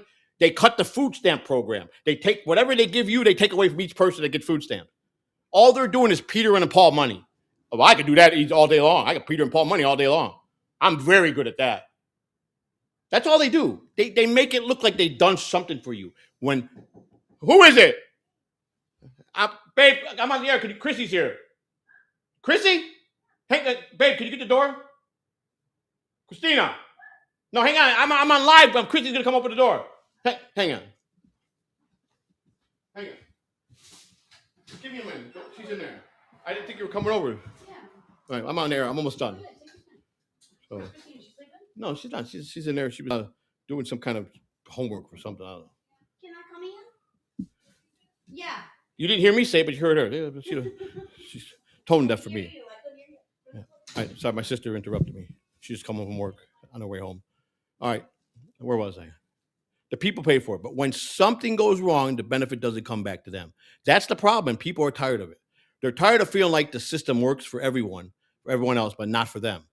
And then you look at Washington and you see lawmakers, the very people writing the rules, trading stock, making the laws against what you can't do, and breaking the law and doing the opposite of what they're telling you can't do. How is that fair government? You're okay with that? You're okay with them becoming multi-millionaires and trading illegally and telling you if you do it, you go to prison? The same lawmakers are doing this? My God, if you think that's right, then I'll tell you what, we got a lot of things to fight good for. And you should all want to be on board with this. When the American people are struggling to make ends meet, that has to end. Nobody should struggle. No one should be homeless. We should not be helping other countries. We got plenty of money in this country. We shouldn't be in $73 trillion in debt. There's no way we should be. Why? Because of bad mistakes and running the system into the ground. If they left the system work the proper way, if they weren't self-centered and worried about their friends and themselves, we wouldn't be in this mess. We're in trouble. This country is in trouble. And it's not going to take a politician that's seasoned, that's been a politician for years. It's going to take someone that don't know what they're doing about politics, who's got a fight in them to look at everything, stare at it in the face, and tackle it one mountain at one little step at a time to get it done. To be able to negotiate and have a good rapport with Congress and Senate, be able to make the people have a voice again. Because if we get the people to get the voice again, we got strength. Strength will get things changed. You got to fight for what you believe in. Laws can be changed every day. When there's when there's a neighborhood area in some neighborhoods where a lot of deaths, a lot of car accidents happen, right? Nothing happens. They won't do nothing until one of their family members get killed. All of a sudden, a light goes up. A politician's family got killed. No, but now they're doing something. 10 other people died. They don't care. That's not government. That's not government. That's them using the system for their own purpose or use. Ohio changed the speed limit to 55 because his daughter got killed by a truck driver years ago. This is a true story. Ask anybody from Ohio that's been there and lived there. The governor tortured the truck drivers going through Ohio. The governor that was there for a long time because his daughter got killed on the highway by a truck driver, but she was the one I heard was driving drunk. She got killed. He tortured the truck drivers by giving them a ticket 1 mile over the speed limit. Do you know that truck drivers, when I was on the road, they never stopped in Ohio to buy gas unless they had to, unless they were stuck and they had to? They wouldn't spend money to truck. They boycotted it because he treated them like, give them a ticket at 1 mile over the speed limit. He crucified every truck driver. That went on for years. Look at the facts of history. I know what I'm talking about. I was talking the other day and somebody said they were very impressed with my knowledge of the CDL and my truck driver. They knew I was telling the truth because they're a truck driver. They knew that the only way I knew that is if I experienced it. You guys say I'm a liar. Well, I'll tell you, the truck drivers that were in the chat, with a real truck driver, no, I'm 100% being the real truthful. My story was real through and through. But you guys got to call me a liar. Sorry, I don't lie. I've lived most things that you guys are afraid to do or that won't even attempt to do.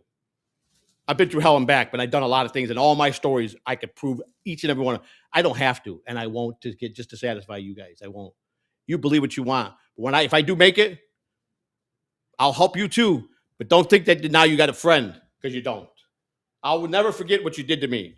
I'll do what is right by you if you're an American, and I'll fight for you just as much as them. But you will not be able to say you know me as a friend. I won't allow that. You should not You should not be profiting from them. Period. That's not left or right. That's common sense.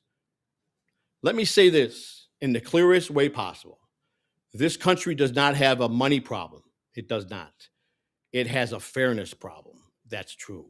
Because when the system makes a mistake, the people pay the price every single time. We pay the price. And it's time for it to stop. If we don't do it now and we keep letting them do this to us, it's going to get so bad. What's left to happen? What's left to happen? That we become a country like Cuba or Russia. That's what it's aiming for years to come if we keep allowing this. You want that? You want your freedom taken away? Because that's what they're going to wind up doing. It's a dumbest guy in the world could see that. You can't trust them. And I'm saying, well, then if you're going to be a politician, how can we trust you? Because I'm not a politician. I'm not doing this I'm not been in the game like they were out of college. I'm doing it because I'm a citizen that hates it and I'm tired of it. And someone's got to step in. So I said, I'm going to try because I believe what they're doing. And so does 70% of America. They're corrupt and they're hurting this country. And I want to make it better. I want to make some changes that will fix things. I'm not going to be able to fix everything, but I'm sure going to fight for everything. I will never let you down at any day of the week that I work. Never will let anybody down. I will earn my paycheck. The people don't see the benefit. That's the root of the problem. And that's why I'm running to fix. Now, people question my leadership styles. Now, let me tell you something about me. And I say this over and over, and I'm going to repeat it all the way to the next 2 years. You're going to hear it till you're sick of it. I'm going to keep saying it. I'm not the brightest guy in the room. I have no education when it comes to books. I'm not perfect. I'm not polished. But I'm real. I'm a real human being. I've lived life. I've made mistakes. I made a lot of mistakes. And I've learned from each and every one of them. And I believe that is exactly what this country needs right now. Not perfection, not politicians who say the right words. They all say the right words. It all sounds good until they get in, but never deliver results. We need leadership that is. Now here's the big word that you're going to laugh at. It's coming. We need leadership that is calm. We all know Joey C is not a calm person. I have to train myself. That's I really got to police myself with being calmer, because a calmer person can make better decisions. A wild animal would be, I could make a bad mistake. I understand that part. I know what I have to change. That is put there for a reason, so you guys can get a laugh. And that was my idea to put that in there. But to know that I'm working on that every day really bad, to be calmer, to be more steady, to be more accountable. I'm accountable in my life, but I want to be accountable to everything in my life, everything I do for you guys. Leadership that wakes up every single day, which I will promise you, my promise right here and now, ready to work for the American people, not for a headline. I don't care about that.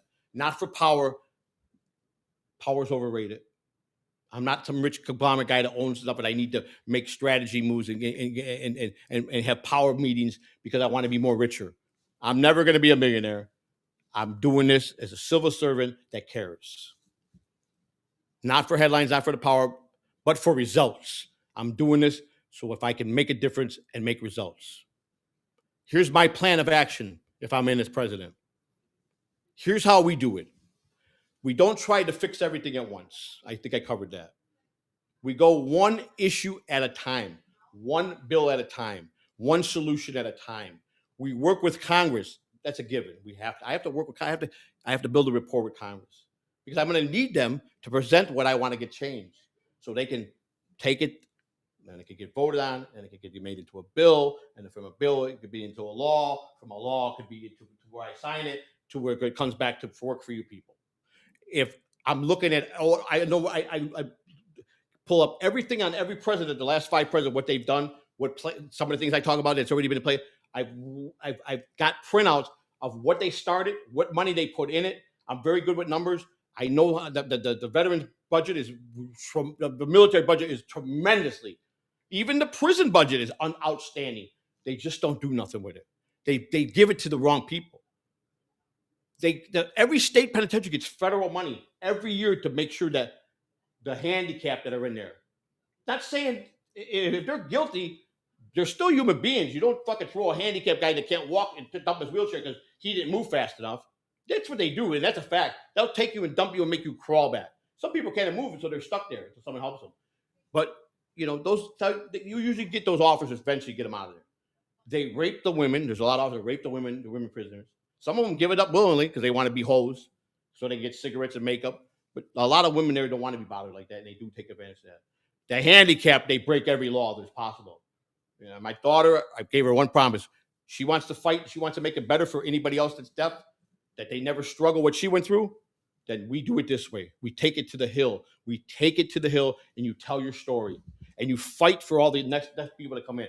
That's what I'm going to have my daughter do, and change the law. You can do it. Your story, you being deaf, can change the way for the rest of the deaf people that come through the system to be better. That they get the money and they do nothing. I already got a county jail, Pasco County Jail. I called Washington when my daughter was in there. They broke every disability act law possible against her, and they came from Washington and they reprimanded and made sure that they installed everything. I did that with a single phone call. Got called back 3 days later. They don't play in the Disability Act. It's one of the strongest bills ever written. And when they want to march, they tell you want to go and do a march. They don't send 5 people. They send thousands of people to march with you. So trust me, they do. They love that stuff. They heard my daughter what they were doing, and they came and they made sure that they said they get the money. What are they doing? They have to. We were told when they send in the reports that every jail is done every time. They lie. You think they don't lie? When there was COVID, when I was locked up before I went to prison, that sheriff in there told his office he would fire them if he leaked out that there were any inmates with COVID. He lied to the American people on TV and said that Marion County Jail had no COVID cases. Nobody died from COVID. He lied his ass off, lied to the governor. But he's a good old boy he's been voted in because he's a good old boy, a good old corrupt sheriff, a good old redneck. They got a lot of power. He put the fear of God in his deputies. They couldn't say nothing. And a lot of people were sick in there with COVID. And he wanted his stats to look better than everybody else. That's why Grady Judd is the best sheriff in the entire 67 counties in Florida. Grady Judd is one of the most fairest, great lawmen. By God, if I got in president, I would make him attorney general. He probably won't take it because he's too old. But he would be my choice if I got in. I would make Grady Judd the attorney general. I would. I wouldn't have this Cash Patel in there. He's the FBI director. And I wouldn't have had Pam Bondi as top cop. The other guy is the FBI. Well, if I get in, he's fired. I'm firing him right off the bat. I don't like him. I don't like Indians. You guys can know that, right? Okay. Just want to make that joke too. He goes because he's an Indian. Now make sure you tell everybody I'm prejudiced against Indians. Make sure you go with it. I'm supposed to have some humor too. One solution at a time, we work with Congress. We push for votes. We get laws passed. We sign them into action. Then we do it again the next day, and the next day, and the next day. That's how real change happens, not talk, work, hard work. I'm going to close out tonight with saying, so let me leave you with this. If you feel the pressure, if you're struggling with groceries, if you're worried about rent, if you feel like the system isn't working for you, you're not wrong. And you're not alone. And I'm here to stand with you because I believe in you. Honesty and integrity could still win the White House by fixing the root of the problems. That's been my catchphrase since day one. And that's exactly what I intend to do. I'm not here for no grift. I'm not here to profit. I'm not here to get power. I'm here as a poor American citizen that has seen the system more broken than most people, who has also used the system in ways that I shouldn't have used it. I used it. We used it for FEMA. Bad mistake. We know what we did. We paid back. We paid our time. We're not the only one to do it. Me wanting to cheat on my wife is laughing, but Bill Clinton could get a blowjob in the White House. That's funny. That's comical when I heard that. Why would I all of a sudden become a cheat because I'm president? I don't need power. I'm still a very good-looking man. I don't need that to go out and use the presidency to get women. The person yesterday said that it was very easy to make me look to be good-looking to me. You better get some glasses, dude. And I don't do any gay stuff. But your eyes are broken because I'm not a bad-looking guy. I promise you that. I'm not an ugly guy. There's no ugliness about me. At 60, I look pretty damn good. Now that I got back to Ugly is not a phrase in my family. I'm sorry. I was laughing so hard. I'm ugly. It ain't hard to make you look good. I've seen some of you guys. You're pretty horrendous. I'm telling you right now. So you're telling me American Cupcake can make himself look better looking than me? On his best day, on my worst day, he couldn't be a little better looking than me. That's a fact. Those are just facts I'm giving you. And yes, I'm going to be very vain about that and be very conceited about that. I'm a very good looking man. And that's exactly what I intend to do. Thank you. God bless you. God bless the United States of America. I'm Joseph Samuel Catalano. Honesty and integrity can still win the White House by fixing the root of the problem. I'm studying, so I'm going to be prepared. I'm learning now. I'm going to learn the amendments. I've got what I call Catalano cheat book. And the note says, take this book to your bed with you to sleep. Take this to every restaurant you go eat. Take it in the car. Put it on tape. Listen to it 24/7 till you learn all the amendments. Put it in your head. Learn it, because it's right about one thing. You need to know the three branches of government. You at least need to know the amendments and some foreign policies. Well, we got it all right here. We all got it right here. We understand. We know what the executive part of government is. That's the presidency. The legislation part, we know what that is. And the judicial part is the judges. Legislation is the money, the lawmakers. I get it. You know how I started training myself again that I already knew is I put everything into a baseball diamond. I know baseball the back of my hand, so I put everything in baseball. So I understand the three branches of government. Okay, I understand. I understand some of the amendments. I understand them, but I'm going to know them. I'm going to know the facts, and I'm going to study. This is just the basic cheat sheets that I got. I got 30 pages of stuff to learn that I read every day, and I'm starting to put it in my memory. And when I get it down pat, then I'll be able to answer those questions. I'll be able to be somewhat of a professional when it comes to the government part. But as far as the war part of me fighting for you every day, you got nobody better. I will look to see if there's anything. I don't know if there's any super tips. I don't know. I don't see none. I don't know. Let me see real quick if there is. I'll read them. I got to go. I hope you did. If you did donate, I hope you did put it into the campaign fund. If you didn't, then that's I can't change your mind. A lot of people betting that I'm going to be going to prison for campaign fraud. I'm not. I'm not stupid. I'm not going to put myself in prison for $2, $10, $100, $5, $1 million. I'm not going to do it. I won't do it. I refuse to do it. You understand that? I'm not dumb. I'm never going to go back to prison. And I was slated never to come back because my recidivism was low because I got something out of it. I took what was there and used it to help me better myself. I used the program to not be a drug addict. I bettered myself. I came out not a drug addict no more. So that means I will not go back to prison. Understand that. I'm very, very intelligent. Believe me when I tell you. So, and like I said, I hope you enjoyed it. You know, I saw that chat moving pretty good. So I guess everybody here was real. I also got statistics that I put in and analytics saying that when I do my political show, I don't get no new people for the Dabbleverse side, but I'm getting people that are in politics. Again, my percentage is very high of the new people that are coming over and watching. They might not be in a chat room and chat with you, but I've got people coming from the political side, and we're growing. We're getting out there into the world. We're getting known. It's going to happen. I'm going to be known. When I make Florida is when it all bust open because that's going to be national news. Nobody made the ballot, and I'm going to be national news. And then that's when the real work starts.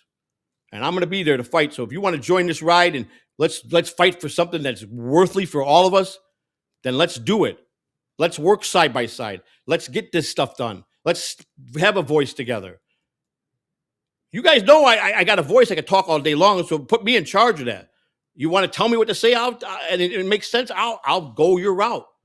I'll trust in you and say it the way I should say it. But I'm the voice that has to do it. I'm the fighter that's got to fight. Remember, inside trading, they can break the law, we can't. Slush fund, break the law, we can. Tariffs, I didn't touch on tariffs. I think it was $180 million he took. I guess somewhere down the line, I think a federal judge declared it was done illegally. Got to go over back to it. So why is the grocery still too damn high? And why is the rent still too damn high? So that I'm hoping Walmart and all the grocery stores in the United States, and all the big corporations, they're going to give us back the money that they overcharged us with because they were mad when the tariffs were taken. But now they're getting all that money back. That's a proven fact. So they didn't get hurt now. So I hope they're going to reciprocate and we're all going to get a check in the mail because they need to start writing checks and send it to every home. They ripped us off. charges craziness. The rents are too damn high, still too damn high. That's going to be our core. We're going to tap with the American people what they dislike, and I got 70%. All I got to do is get 50% of those people. 50% of the people that see that I believe in what they believe in and fight for them, I win the election just on that. You understand that, right? 51% is what I'm going to need. So I could do that because I'm real, and I'm going to be real, and I'm going to be very, very honest to every person I talk to. They're going to see it. They're going to look into my eyes and see my heart. They're going to feel it. And they're going to say, this is the guy. I don't care what. I don't care if he was an addict. I don't care if he went to prison. This guy wants to really care and fight. And I believe he's going to do it because he's going to we're all going to join with him. That's all I'm saying. Dave Serra. I've had a lot of beefs with him. He gave me a compliment the other day, and I want to thank Dave. I wanted to personally thank Dave for that compliment. I really thought it was nice of him. Whether he meant it or not, I think he did. But he said a lot of people he ran into lately talked really highly of me. He didn't realize I had people like me. And he goes, "You're still a scumbag." He did throw that in there. He goes, "But I might be, the turn might be turning. I might be going pro Joey C. And I'm the type of guy that will start raising money for his campaign." Well, let me tell you something. If that ain't progress, if me and Dave Serra join forces and he helps me with my campaign, that there will show you right there that people that hate you, all they got to do is seek the right people that do love me and really listen to them and really believe them because they're telling him the truth. And he sees it and he believes it and he starts getting to know me, and then he really happy does. That's progress if I got Dave Serra on my campaign to help me. Shout out to Dave Serra. Thank you for that compliment because you're doing the right thing, brother. If you really want to join and want to help, I don't want nothing personal. But if you want to help me get California and start lobbying and start getting if you got the ability to raise money, put it in where the campaign money goes. So you know it's safe. You know it'll be done right. You could monitor everything with me. I don't care. You could come aboard and you could I'll put you in charge as the treasurer. You could be the treasurer of my campaign if that's what you want. I think I could trust you. I don't think you'll steal the money.